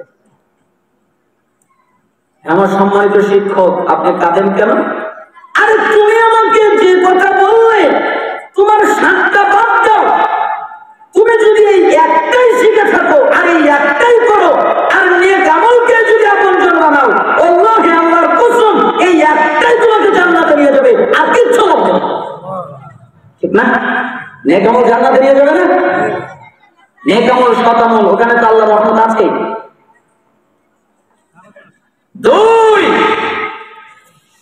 আপনি আমাকে শিখিয়েছেন সূরা নাজিয়াত 40 নম্বর আয়াত, আল্লাহ তাআলা বলেছেন, ওয়া আম্মা মান খাফা মাকামা রাব্বিহি ওয়া নাহান নাফসা আনিল হাওয়া ফা ইন্নাল জান্নাতা হিয়াল মাওয়া। যে ব্যক্তি ভয় করে আল্লাহর সামনে দাঁড়ানোকে, যে আমাকে একদিন আমার আল্লাহর সামনে দাঁড়াতে হবে, আমাকে একদিন আমার রবের সামনে দাঁড়াতে হবে, আমাকে একদিন আমার মনিবের সামনে দাঁড়াতে হবে, এই দাঁড়ানোকে ভয় করে এবং প্রবৃত্তির কামনা বাসনা থেকে বেঁচে চলে। মন যা বলে তা সে করে না, মন যেটা করতে বলে তা সে করে না, মনের প্রবৃত্তি থেকে বেঁচে থাকে এবং আল্লাহর সামনে দাঁড়ানোকে ভয় করে। ইন্নাল জান্নাতা হিয়াল মাওয়া, তার একমাত্র ঠিকানা মাওয়া নামক জান্নাত, অর্থাৎ জান্নাতই তার ঠিকানা। তার ঠিকানা কোনটা? জান্নাত। তাই আমি আপনার কাছ থেকে শিখেছি, আল্লাহর সামনে দাঁড়াতে ভয় পেতে হবে, তাই আমি আল্লাহর সামনে দাঁড়ানোকে ভয় করি। তাই আমি আপনার কাছ থেকে শিখেছি, প্রবৃত্তির কামনা থেকে বাঁচতে হবে, তাই আমার মন যা বলে আমি তা করি না, আমি মনের কথা শুনি না। এটা আমি আপনার কাছ থেকে শিখেছি। দেখেন তো একটা ছাত্র কি শিখেছে, আর আমরা কি শিখি? মূল হাকিকত শিখে ফেলেছে, উত্তম চরিত্রের অধিকারী হওয়ার মাধ্যম শিখে ফেলেছে, আল্লাহর সামনে দাঁড়াতে ভয় পায়। আর আমাদের কি আদৌ এই ভয়টা আছে? আল্লাহর সামনে দাঁড়াতে হবে, এই ভয়টা কি আছে? অধিকাংশের মধ্যে এই ভয়টা নেই। মাইজ বিন মালিক রাদিয়াল্লাহু আনহুর ঘটনা শুনেননি? মাইজ বিন মালিক রাসূল সাল্লাল্লাহু আলাইহি ওয়াসাল্লামের কাছে আসলেন। আসার পরে বললেন, আল্লাহর নবী, জি, আপনি আমাকে পবিত্র করেন। রাসূল সাল্লাল্লাহু আলাইহি ওয়াসাল্লাম বলেন, যাও, চলে যাও, আল্লাহর কাছে মাফ চাও, আল্লাহর কাছে ক্ষমা চাও, আল্লাহ তোমাকে মাফ করে দিবে, আল্লাহ তোমাকে ক্ষমা করে দিবে। এরপরে মায়ের চলে গেলেন। কিছু দূর যাওয়ার পরে আবার কি যেন মনে হলো, ফিরে চলে আসলেন। আল্লাহ নবী, জি আপনি আমাকে পবিত্র করেন। আরে তুমি কি আমার কথা বুঝতে পারো না? আমি তোমাকে বলছি আল্লাহর কাছে মাফ চাও, ক্ষমা চাও, আল্লাহ মাফ করে দিবে, ক্ষমা করে দিবে, যাও চলে যাও। চলে গেলেন, কিছু দূর গিয়ে আবার ব্যাক করে চলে আসলেন। আল্লাহ নবী, জি আপনি আমাকে পবিত্র করেন। তুমি কি আমার কথা বুঝতে পারো না? আল্লাহর কাছে মাফ চাও। আমি বললাম আল্লাহর কাছে ক্ষমা চাও, আল্লাহ মাফ করবেন, ক্ষমা করবেন। ও আচ্ছা ঠিক আছে। চলে গেলেন, চতুর্থবার আবার ফিরে আসলেন। আল্লাহ নবী, কি আপনি আমাকে পবিত্র করেন। এখনো মোহাম্মদ সাল্লাল্লাহু আলাইহি সাল্লাম বলেনি পাপ কি, জিজ্ঞেসই করেনি, খালি ফিরিয়ে দিচ্ছে। আর আমাদের খাসলত কি, যদি চাষকালের দোকানে একজন বসে আর আরেকজন যদি বলে যে আব্দুল্লাহ এটা করেছে, তাহলে যতক্ষণ পর্যন্ত ওর নারী বুড়ি নক্ষত্র না জানবে ততক্ষণ পর্যন্ত খালি পৌঁছাবে, কে বলেছে, কে করেছে, কে হয়েছে, কে করবো, ঠিক না? মানে চাষকালের দোকানে তো আর কোনো কাজ নেই, এদের তো কাজ নেই। আমরা তো চাষকালের দোকানে বসার সুযোগ পাই না, সময় পাই না, কাজ নেই, কাম নেই, কি করবে? এই জন্য আরেকজনের বদনাম নিয়ে আরেকজনের বিপদে ব্যস্ত থাকে। আর আল্লাহ নবী পাপই জানতে চাচ্ছেন না, খালি বারবার বলছেন চলে যাও, আল্লাহর কাছে মাফ চাও, আল্লাহর কাছে ক্ষমা চাও, আল্লাহ মাফ করে দিবে, আল্লাহ ক্ষমা করে দিবে। চতুর্থবার যখন জোরাজুরি করলো, তখন আল্লাহ নবী সাল্লাল্লাহু আলাইহি ওয়াসাল্লাম বললেন কি করেছো? তখন বললেন আল্লাহ নবী, মানুষ যেটা বৈধভাবে করে আমি সেটা অবৈধভাবে করেছি, তার মানে জিনা করেছি। তখন আল্লাহ নবী সাল্লাল্লাহু আলাইহি ওয়াসাল্লাম বললেন না রজম করো, এই কথা বললেন না, দুটি কথা বললেন। এক, সাহাবীরা কি মায়ের কি পাগল? পাগল করে দিন, পাগল নাকি যে আমার কথা বোঝে না? আমি বললাম আল্লাহর কাছে মাফ চাও, আল্লাহর কাছে ক্ষমা চাও, আর আমাকে বলছে জিনা করেছি, ও কি পাগল? তখন সাহাবীরা বললেন না মায়ের পাগল না। তখন আরেকটা বলে দিলেন, ও মনে হয় মদ পান করেছে, তাই না, যে বিবেক হারিয়ে গেছে, আমার কথা বুঝতে পারে না, মদ পান করেছে, বিবেক হারিয়ে গেছে, তাই না, ওই পাগল না হলে মদ পান করেছে। একজন সাহাবী উঠলেন, নাকটা তার মুখের সামনে লাগালেন, এরপরে বললেন আল্লাহর নবী, জি মদপান করেনি। তো মদপান করেনি, পাগলও নয়, তা আমার কথা বোঝে না কেন? আচ্ছা কি করেছো? এটা করেছে, ঠিক আছে, তুমি তো আমাকে জানিয়ে ফেলেছো, এখন আর কি করা যাবে? সাহাবীরা কি মাস পর্যন্ত কারো পাথর মেরে মেরে তাকে হত্যা করে ফেলো, ফাঁসি দেওয়া নয় অল্পক্ষণে মরে যাবে, গলা কেটে ফেলা নয় যে তাড়াতাড়ি মরে যাবে, পাথর মেরে মেরে রক্তাক্ত করে তাকে মেরে ফেলা হবে। কত যন্ত্রণাদায়ক শাস্তি হতে পারে, কত যন্ত্রণাদায়ক কষ্ট হতে পারে। মায়ের জানতেন দুনিয়া থেকে আমাকে পবিত্র হয়ে যেতে হবে, যদি না হতে পারি আল্লাহর সামনে আমি দাঁড়াবো কিভাবে, এই ভয় তার হৃদয়ে ছিল। তাই সে দুনিয়ায় পবিত্র হতে চায়, দুনিয়ায় সে গুনাহকে মাফ করে দিতে চায়, তাই সে নিজের জানের পরোয়া করেনি, জানকে বিলিয়ে দিয়েছেন। রাসূল সাল্লাল্লাহু আলাইহি সাল্লাম দাঁড়িয়েছিলেন, সাহাবীরা পাথর মারছিলেন, এক পর্যায়ে রক্ত লেগে আছে, কিছু সাহাবীর গায়ে লেগে গেল, তাই তারা অভিশাপ করা শুরু করে দিল। তখন দুইটা বর্ণনায় দুটি কথা এসেছে।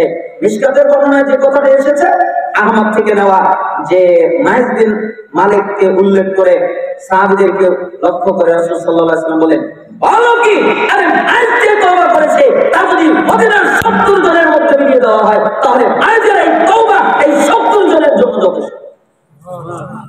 আর মুসান্নাফে ইবনে আবি শাইবায় অতিরিক্ত এসেছে, আরে মাইজ যে তওবা করেছে এই তওবা যদি तमाम পৃথিবীর মধ্যে মিলিয়ে দেওয়া হয়, তাহলে तमाम পৃথিবীর মানুষের জন্যই যথেষ্ট। কি বলো তুমি, এটা মাইজের তওবা, আল্লাহকে ভয় করেছিল, তওবা করেছে। আপনারা আমার কি হবে, মাইজ তো আল্লাহকে ভয় করতেন, তাই নিজের জীবন বিলিয়ে দিতে চাচ্ছিলেন। আর আপনারা আমার কি হবে, আল্লাহকে ভয় করা শিখুন। তাই ছাত্র বলছেন আমি আল্লাহকে ভয় করি, আর প্রবৃত্তি যা বলে আমি তা করি না, তার উল্টা করি। আমি জানি প্রত্যেকটা মানুষের কাছে দামি জিনিস আছে, কাছে দামি জায়গায় রাখে। আপনারা কি মনে করেন আছে না নাই? প্রত্যেকটা মানুষের এক একটা দামি জিনিস আছে না নাই? আছে। কারো স্বর্ণ দামি, কারো টাকা দামি, কারো মোবাইল ফোনটা দামি, যার কাছে যেটা দামি হতে পারে, যে কোনো জিনিস দামি জিনিস আছে তাই সে দামি জায়গায় রাখে। আপনি আমাকে শিখিয়েছেন মা ইনদাকুম ইয়ানফাদু ওয়া মা ইনদাল্লাহি বাকিন, তোমাদের কাছে যা আছে তা শেষ হয়ে যাবে, আর আল্লাহর কাছে যা আছে তা চির অক্ষত। এটা আপনি আমাকে শিখিয়েছেন। তাই আমার মালিকানায় যা আসে আমি তা আল্লাহর কাছে দিয়ে দেই, ব্যয় করে দেই, দান করে দেই। আমার মালিকানায় যা আসে আমি তা কার কাছে দেই? আল্লাহর কাছে দেই। আমি জানি আমার কাছে রাখলে শেষ হয়ে যাবে, কারো কাছে রাখলে শেষ হয়ে যাবে, কিন্তু আল্লাহর কাছে রাখলে শেষ হবে না, ওটা চির অক্ষত। তাই আমি আল্লাহর কাছে রেখে দেই, আল্লাহর কাছে পাঠিয়ে দেই। এইটা শিখছি। আপনি জমা করেছেন আপনার জন্য কি কিছু তৈরি করেছেন? যে জামাটা গায়ে দিয়ে এসেছি এই জামাটা তো আমার নয়। আজকে যদি মরে যায় আমার জামা আমার শরীর থেকে খুলে ফেলে দেবে, আরেকজনকে দিয়ে দিবে। আমি যে মোবাইল নিয়ে এসেছি এটা তো আমার নয়। আমি যে আসবাবপত্র, আমি যে জিনিসগুলো ইউজ করি ওটা তো আমার নয়। আমি যে ঘরে ঘুমাই শুয়ে থাকি ওটা তো আমার নয়। আজকে যদি মরে যায় কালকে আরেকজন ভাগ বন্টন করে নিয়ে নিবে। তাহলে আমার জিনিস কই? আমারটা কই? আমার যে জিনিসের প্রয়োজন, সবচেয়ে বোকা, সবচেয়ে নাদান, সবচেয়ে নির্ভর ওই ব্যক্তি যে নিজের জন্য কিছু করে না। আর সবচেয়ে বুদ্ধিমান ওই ব্যক্তি যে নিজের জন্য কিছু করে। আপনার কই? আল্লাহর কাছে তো কিছু রাখতে হয়। তাই ছাত্র বলতেছেন আমি জানি আল্লাহর কাছে যা রাখা হয় তা ছিল অক্ষত, নষ্ট হয় না। তাই আমি ওই জায়গায় রাখি যেখানে রাখলে কিছু নষ্ট হয় না। এখান থেকে কি বুঝ? জমাতে হবে, নিজেরটা জমাতে হবে, নিজের জন্য জমাতে হবে। 4, আমি সৃষ্টিজীবীর প্রতি লক্ষ্য করে দেখলাম প্রত্যেকটা মানুষ নিজেকে আভিজাত্য মনে করে, প্রত্যেকটা মানুষ নিজেকে সম্মানিত মনে করে। সে মনে করে আমি সম্মানিত, সে মনে করে আমি আভিজাত্য, আমি সম্মানিত, আমি আভিজাত্য, আমার মতো সম্মানিত কেউ নেই। কিন্তু আপনি আমাকে শিখিয়েছেন ইন্না আকরামাকুম ইনদাল্লাহি আতকাকুম, তোমাদের মধ্যে ওই ব্যক্তি সবচেয়ে বেশি সম্মানিত যেই ব্যক্তি তাকওয়াবান। সবচেয়ে সম্মানিত কে? তাকওয়াবান। যার তাকওয়া আছে, পাপ থেকে বেঁচে চলে, পাপ থেকে নিজেকে হেফাজত করে, পাপ থেকে নিজেকে বাঁচায়, এই সম্মানিত। যে পাপ থেকে নিজেকে বাঁচাতে পারে না এ সম্মানিত নয়, এ অভিশপ্ত। টাকা থাকলে সম্মানিত হওয়া যায় না, এমপি মন্ত্রী হলে সম্মানিত হওয়া যায় না, বড় বক্তা হলে সম্মানিত হওয়া যায় না, বড় বড় দামি দামি কোন জিনিসপাতি থাকলে সম্মানিত হওয়া যায় না, অনেক বড় নেতা সরকার হলে সম্মানিত হওয়া যায় না, অনেক বড় পদের অধিকারী হলে সম্মানিত হওয়া যায় না। ওই ব্যক্তি সম্মানিত যার তাকওয়া আছে, যে তাকওয়াবান, ওই হচ্ছে সম্মানিত। তার মানে আপনার তাকওয়া যত বেশি আপনি তত বেশি সম্মানিত। এই জন্য তাকওয়া অর্জন করুন। 5, আমি সৃষ্টিজীবীর প্রতি লক্ষ্য করে দেখলাম এরা একজন আরেকজনকে অভিশাপ দেয়, এরা একজন আরেকজনকে গালি দেয়, এরা এগুলো করে থাকে হিংসার কারণে। কিন্তু আপনি আমাকে বলেছেন, আল্লাহ তাআলা বলেছেন যার যার রিজিক আমি তাকে তা বন্টন করে দিয়েছি। তাই আমি কারো প্রতি অভিশাপ দেই না, কারো প্রতি হিংসা করি না। কেন? আমি জানি আমার রিজিক আমি খাবো, আমারটাও খাবে না, আর ওর রিজিক ওই খাবে, ওরটা আমি খাবো না। ঠিক না? আপনারা কি মনে করেন আমার রিজিক আপনি খাবেন? আপনার রিজিক আমি খাবো? আপনার তো তুমি খেতে পারবো না। তাই হিংসার দরকার কি? অভিশাপের দরকার কি? এই জন্য আমি কারো প্রতি হিংসা করি না, কারো প্রতি অভিশাপ দেই না, কাউকে গালি দেই না। কেন জানি আমারটা আমার, ওরটা বড়। 6, আমি সৃষ্টিজীবীর প্রতি লক্ষ্য করে দেখলাম এরা একজন আরেকজনের সাথে শত্রুতা করে। এই মানুষজন একজন আরেকজনের সাথে শত্রুতা করে, একজন আরেকজনের সাথে মারামারি করে, এমনকি একজন আরেকজনকে হত্যাও পর্যন্ত করে ফেলে। না আপনারা কি মনে করেন এগুলো করে না? করে।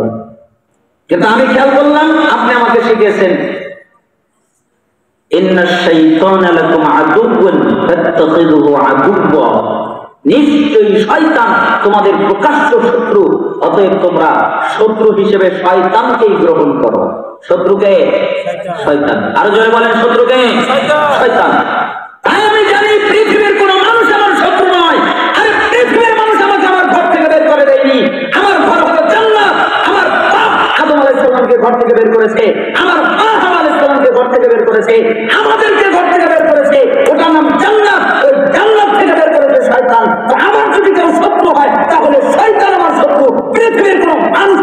নয়, তাই আমি পৃথিবীর কোন মানুষের সাথে শত্রুতা করি না, আমি খালি শয়তানের সাথে শত্রুতা করি।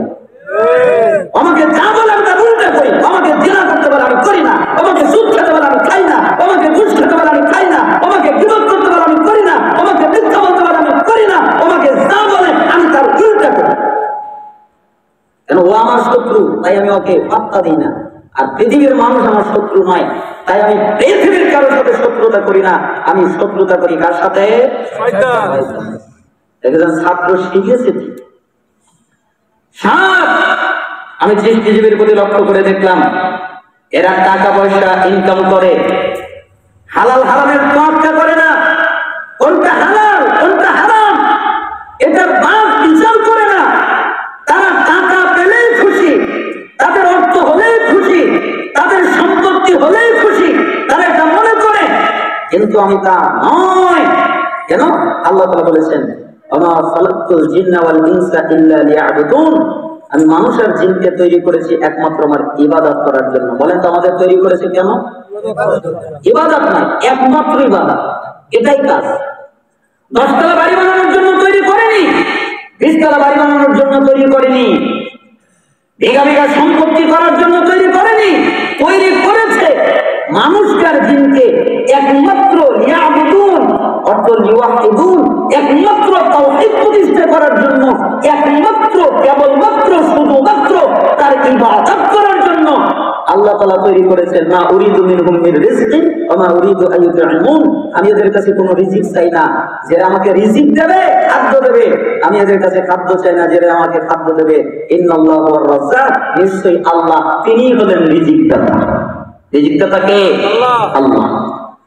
তাই আমি জানি আমার কাজ আল্লাহর ইবাদত করা, আর আল্লাহর কাজ আমাকে রিজিক দেওয়া। আমার কাজ কার ইবাদত করা? আল্লাহর কাজ। আমার কাজ আল্লাহর ইবাদত করা, আর আল্লাহর কাজ কি? আমাকে রিজিক দেওয়া। কেন? ইবনে মাজাহ 4107 নম্বর হাদিস, হাদিসে কুদসি, আবু হুরায়রা রাদিয়াল্লাহু আনহু বলেন, রাসূল সাল্লাল্লাহু আলাইহি ওয়াসাল্লাম বলেছেন যে আল্লাহ তাআলা বলেন, ইয়া ইবনে আদম, হে আদম সন্তান, তাফাররাক লি ইবাদাতি আমরা সাবরাকা দিনান ওয়া সুদরা ফাকরাক, হে আদম সন্তান, তোমরা আমার ইবাদত করো, তোমরা আমার দাসত্ব করো, তোমরা আমার বন্দেগী করো, তাহলে আমি তোমাদের অন্তরে যত পেরেশানি আছে, অস্থিরতা আছে, সবগুলো দূর করে দিব, আর তোমাদের যত দরিদ্রতা আছে আমি আল্লাহ বন্ধ করে দিব। অন্তরে তোমাদের পেরেশানিও থাকবে না, আর তোমাদের কি থাকবে না? দরিদ্রতা থাকবে না, আমি বন্ধ করে দিব। আমার ইবাদত যদি করো, ওয়াইলাম তাফাল নাযাতু সাবরাকা শুকলা ওয়ালাম তাসুদ্দা ফাকরাক, আর যদি তোমরা আমার ইবাদত না করো, আমার দাসত্ব না করো, আমার বন্দেগী না করো, তাহলে আমি তোমাদের অন্তরে পেরেশানি দিয়ে যুক্ত করে দিব, আর তোমাদের দরিদ্রতা আমি আল্লাহ দূর করবো না। কত দরিদ্রতা নিতে পারো না? পেরেশানি থাকবে, দরিদ্রতা থাকবে, আমার ইবাদত না করবে। তার মানে ছাত্র কি বুঝেছে? আমার দায়িত্ব আল্লাহর ইবাদত করা, আর চেষ্টা করা হালাল পথে টাকা ইনকাম করা, রুজি রোজগার করা, হারাম পথে নয়। তাই আমি হালালেই সন্তুষ্ট থাকি, হারাম পথে যাই না। কিন্তু আমরা তো হারামেই সন্তুষ্ট, তাই না? হালাল আমাদের দেখার কোনো দরকার নেই, টাকাটা হালাল কিনা, খাদ্যটা হালাল কিনা, পোশাকটা হালাল কিনা, পানিটা হালাল কিনা, বিল্ডিংটা হালাল কিনা, শরীরের বস্ত্র রক্ত এটা হালাল হচ্ছে কিনা, এইগুলো আমাদের খেল তামাশা নেই। ওই ছাত্রর কাছ থেকে আর আমি সৃষ্টিজীবীর প্রতি লক্ষ্য করে দেখলাম, কোনো না কোনো জিনিসের উপরে ভরসা করে। কেউ ভরসা করে তার শরীরের উপরে, শরীরের ক্ষমতা অনেক বেশি। কেউ ভরসা করে তার সম্পত্তির উপরে, তার সম্পত্তি অনেক বেশি। কেউ ভরসা করে তার ক্ষমতা নিয়ে, তার ক্ষমতা অনেক বেশি। এক একজন এক একটা জিনিসের উপরে ভরসা করে। কেউ ভরসা করে তার সৈন্য দল নিয়ে, তার সৈন্য দল অনেক বেশি।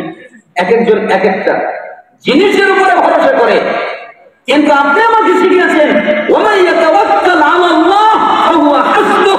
যে ব্যক্তি আল্লাহর উপরে ভরসা করে, আল্লাহই তার জন্য যথেষ্ট।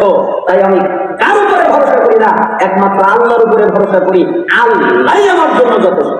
না আপনারা কি মনে করেন যথেষ্ট কে? তাহলে ভরসা করতে হবে কার প্রতি? আল্লাহর প্রতি। আটটা কথা যখন শেষ হয়ে গেল, তখন শিক্ষক ছাত্রকে জড়িয়ে ধরে কান্না শুরু করে দিল। শিক্ষক ছাত্রকে বলতেছে, বাবা আমি 33 বছরে তোকে যা শিখিয়েছি তুই 8 বাক্যে আমাকে তা ফিরিয়ে দিয়েছিস। এখন আমি তোর শিক্ষক নয়, তুই আমার শিক্ষক আর আমি তোর ছাত্র। আমি তোর কাছ থেকে 8 বাক্যে যা শিখেছি, 33 বছরে তোকে ইলম তোকে দিয়েছি, সবগুলো আমাকে ফিরিয়ে দিয়েছিস। এখন আমি তোর শিক্ষক নয়, তুই আমার শিক্ষক। এই কথা বলে কাঁদতেছিলেন আর জড়িয়ে ধরছিলেন। তাহলে কি বাক্য বললেন? তাহলে এগুলো আমাদের মানতে হবে না? প্রিয়জন কাকে বানাবেন? নেক আমল। কারণ দুনিয়ার কাউকে যদি প্রিয়জন বানাই, সে কি আমার সাথে যাবে? আপন কাকে বানাতে হবে? নেক আমল। তাহলে নেক আমল আমার সাথে যাবে। 2, আল্লাহর সামনে দাঁড়াতে ভয় পেতে হবে। আল্লাহর সামনে দাঁড়াতে কি পেতে হবে? ভয়। এবং প্রবৃত্তির কামনা বাসনা থেকে বাঁচতে হবে। আমাদের প্রবৃত্তি যা বলে আমাদেরকে তা উল্টাটা করতে হবে। 3, নিজের জন্য কিছু সঞ্চয় করতে হবে। আর সবচেয়ে সুরক্ষিত জায়গা কার কাছে? আল্লাহর কাছে। এই জন্য আল্লাহর কাছে কিছু রাখতে হবে। রাখবেন তো আপনারা? আল্লাহ সুবহানাহু ওয়া তাআলা আপনাদের কবুল করুন, সহযোগিতা করবেন মাহফিলে। 4, সবচেয়ে আপনি সম্মানিত কখন হবে? যখন আপনার তাকওয়া থাকবে। সবচেয়ে সম্মানিত কখন? যখন আপনার তাকওয়া থাকবে। আপনার তাকওয়া দিয়ে সম্মানিত হওয়া যায়, অন্য কোনো মাধ্যমে সম্মানিত হওয়া যায় না। ওগুলো সত্যিকারের সম্মানিত নয়। সত্যিকারের সম্মান হচ্ছে তাকওয়ার মাধ্যমে। 5, কারো প্রতি অভিশাপ দিবেন না, কারো প্রতি দোষারোপ করবেন না, কারো প্রতি হিংসা করবেন না। এই সবগুলো থেকে বেঁচে থাকবেন। 6, কারোর সাথে শত্রুতা করবেন না, কারোর সাথে মারামারি করবেন না, কারোর সাথে ঝগড়া করবেন না, কাউকে হত্যা করবেন না। যদি আপনার শত্রু বানানোর শখই থাকে, তাহলে একমাত্র শত্রু বানাবেন কাকে? শয়তানকে। আরো জোরে বলেন, আপনার আমার শত্রুকে? আপনার আমার শত্রুকে? শয়তান। শয়তানের সাথে আমাদের শত্রুতা করতে হবে। ওই আমাদের শত্রু, সবচেয়ে বড় শত্রু। 7, হালাল হারামের তোয়াক্কা করবেন। কোনটা হালাল কোনটা হারাম আজ বিচার করবেন। হালাল পথে ইনকাম করবেন, হারাম ত্যাগ করবেন। আর মনে রাখবেন আপনার রিজিকের মালিক আল্লাহ। ইন্না রিজকা লা ইয়াতুবুল আবদা কামা ইয়াতুবুহু আজালুহু। বান্দা রিজিক তাকে ওইভাবে খোঁজে যেভাবে মৃত্যু তাকে খোঁজে। মৃত্যু যেরকম পিছনে পিছনে ধাওয়া করে, রিজিকও সেরকম পিছনে পিছনে ধাওয়া করবে। আপনার রিজিক আপনার কাছে আসবেই। আর আপনি ভরসা কোনো জিনিসের উপরে করবেন না, ভরসা কোনো বস্তুর উপরে করবেন না, ভরসা কার উপরে করবেন না। আপনাকে যদি ভরসা করতেই হয় তাহলে একমাত্র কার উপরে করবেন? আল্লাহর উপরে। 8টা কথা মনে থাকবে না? আল্লাহ সুবহানাহু ওয়া তাআলা আমাদেরকে এই 8টা কথা পালন করার তৌফিক দান করুন। আসলে উঠবেন না, দোয়া করে উঠবেন। মধ্যরাত হলো 11:15। এখন চলতেছে শেষ রাতের দিন, তাই না? প্রায় 12টা বেজে গেছে, 1 মিনিট বাকি আছে। তো আপনাদেরকে আর আমি কষ্ট দিতে যাচ্ছি না। আমার আলোচনা শেষ করতে না পারে দুঃখিত, আমাকে মাফ করবেন। যতটুকু কথা আমি বলেছি আল্লাহ সুবহানাহু ওয়া তাআলা যেন আপনাদেরকে আমল করার তৌফিক দান করেন। এই তাফসীরুল কোরআন মাহফিল, এই সম্মেলনকে যেন আল্লাহ তাআলা কবুল করে নেন। আমরা দোয়া করে উঠবো, হে আল্লাহ আমাদের যারা অসুস্থ তাদেরকে শিফায়ে কামিলা আজলা দান করেন। আমাদের যারা অভাবী, অভাব থেকে অব্যাহতি দান করেন। আমাদের যারা ঋণী, ঋণ থেকে রক্ষা করেন। আমাদের মধ্যে যে যে মুসিবতে আছে সেই মুসিবত থেকে পানা মঞ্জুর করেন। আল্লাহ আপনি আমাদের দুনিয়ায় কল্যাণ দান করেন, আপনি আমাদের আখিরাতে কল্যাণ দান করবেন। বৈঠকে দান করবেন, যে যা পারেন, 10 টাকা 20 টাকা। হাদিসে এসেছে আস-সাদাকাতু তুতফিউল খাতিয়া কামা ইউতফিউল মাউন নার। কেউ যদি দান করে, পানি যেরকম আগুনের উপরে রেখে দিলে আগুন নিভে যায়, কেউ যদি দান করে সত্যিকার ভাবে, তাহলে তার সমস্ত গুনাহ আল্লাহ মাফ করে দেয়। তিরমিজি 2616 নম্বর হাদিস। যে যা পারেন দান করবেন, আল্লাহ তাআলা আপনাদের দানে বারাকা দান করুন। আল্লাহ আমাদের মধ্যে যারা দান করছেন তাদের দানে আপনি বারাকা দান করেন, পুরুষ এবং নারী উভয়ের ক্ষেত্রে। আল্লাহ আমাদের ভিতরে যারা চাকরি করে তাদের চাকরিতে বারাকা দান করেন, যারা ব্যবসা করে ব্যবসায় বারাকা দান করেন, যারা ছাত্র শিক্ষক তাদের ইলমে বারাকা দান করেন। আল্লাহ আপনি আমাদের দুনিয়ায় কল্যাণ দান করেন, আপনি আমাদের আখিরাতে কল্যাণ দান করবেন, আপনি আমাদেরকে জাহান্নামের আযাব থেকে রক্ষা করবেন। আল্লাহ আমাদের জন্য যা কল্যাণময় আপনি তা দান করেন। আল্লাহ আমাদের জন্য যা অকল্যাণময় তা থেকে আপনি আমাদেরকে হেফাজত করেন। আল্লাহ আপনি অন্তর পরিবর্তনকারী, আমাদের অন্তরটাকে আপনার দ্বীনমুখী করে দেন। আল্লাহ যত মানুষ পুরুষ এবং নারী এখানে উপস্থিত আপনি প্রত্যেককে কবুল করে নেন, প্রত্যেককে আপনি মাফ করে নেন, মাফ করে দেন, আমাদেরকে আপনি ক্ষমা করে দেন। আল্লাহ এই মাহফিলকে, এই সম্মেলনকে আপনি কবুল করে নেন। যারা এই সম্মেলন করেছে তা কবুল করে নেন। যে উদ্দেশ্য রাশিদুল ইসলাম 550 টাকা, আল্লাহ তার দানকে কবুল করুন। বারাকাল্লাহু লাকা ফি আহলিকা ওয়া মালিক। ইয়া আল্লাহ, আপনি আমাদের এই মজলিস, এই মাহফিল যারা সহযোগিতা করেছে তাদেরকে আপনি কবুল করে নেন, আগামীতে আরো সুন্দরভাবে করার, ভালো আলেমিনী করার তৌফিক দান করেন। ইয়া আল্লাহ, বিশেষ করে ফিলিস্তিনের মাটিতে মুসলমানদের উপরে নির্যাতন করা হচ্ছে, আপনি ফিলিস্তিনের মুসলিমদেরকে হেফাজত করেন। ইয়া আল্লাহ, তাম বিশ্বে যত মুসলিম যেখানে নির্যাতিত হচ্ছে তাদেরকে আপনি হেফাজত করেন, আমাদেরকে রহমতের বৃষ্টি আপনি দান করেন, আমাদের উপর থেকে আপনার আযাব সরিয়ে নেন। ইয়া আল্লাহ, আপনি আমাদেরকে কল্যাণ দান করেন, এই মাহফিলকে কবুল করেন, মাহফিলের সাথে যারা জড়িত তাদেরকে কবুল করেন। সুবহানা রাব্বিকা রাব্বিল ইজ্জাতি আম্মা ইয়াসিফুন ওয়া সালামুন আলাল মুরসালিন ওয়ালহামদুলিল্লাহি রাব্বিল আলামিন। সুবহানাকাল্লাহুম্মা বিহামদিক আশহাদু আল লা ইলাহা ইল্লা আনতা আস্তাগফিরুকা ওয়া আতুবু ইলাইক। আসসালামু আলাইকুম ওয়া রাহমাতুল্লাহি ওয়া বারাকাতুহু।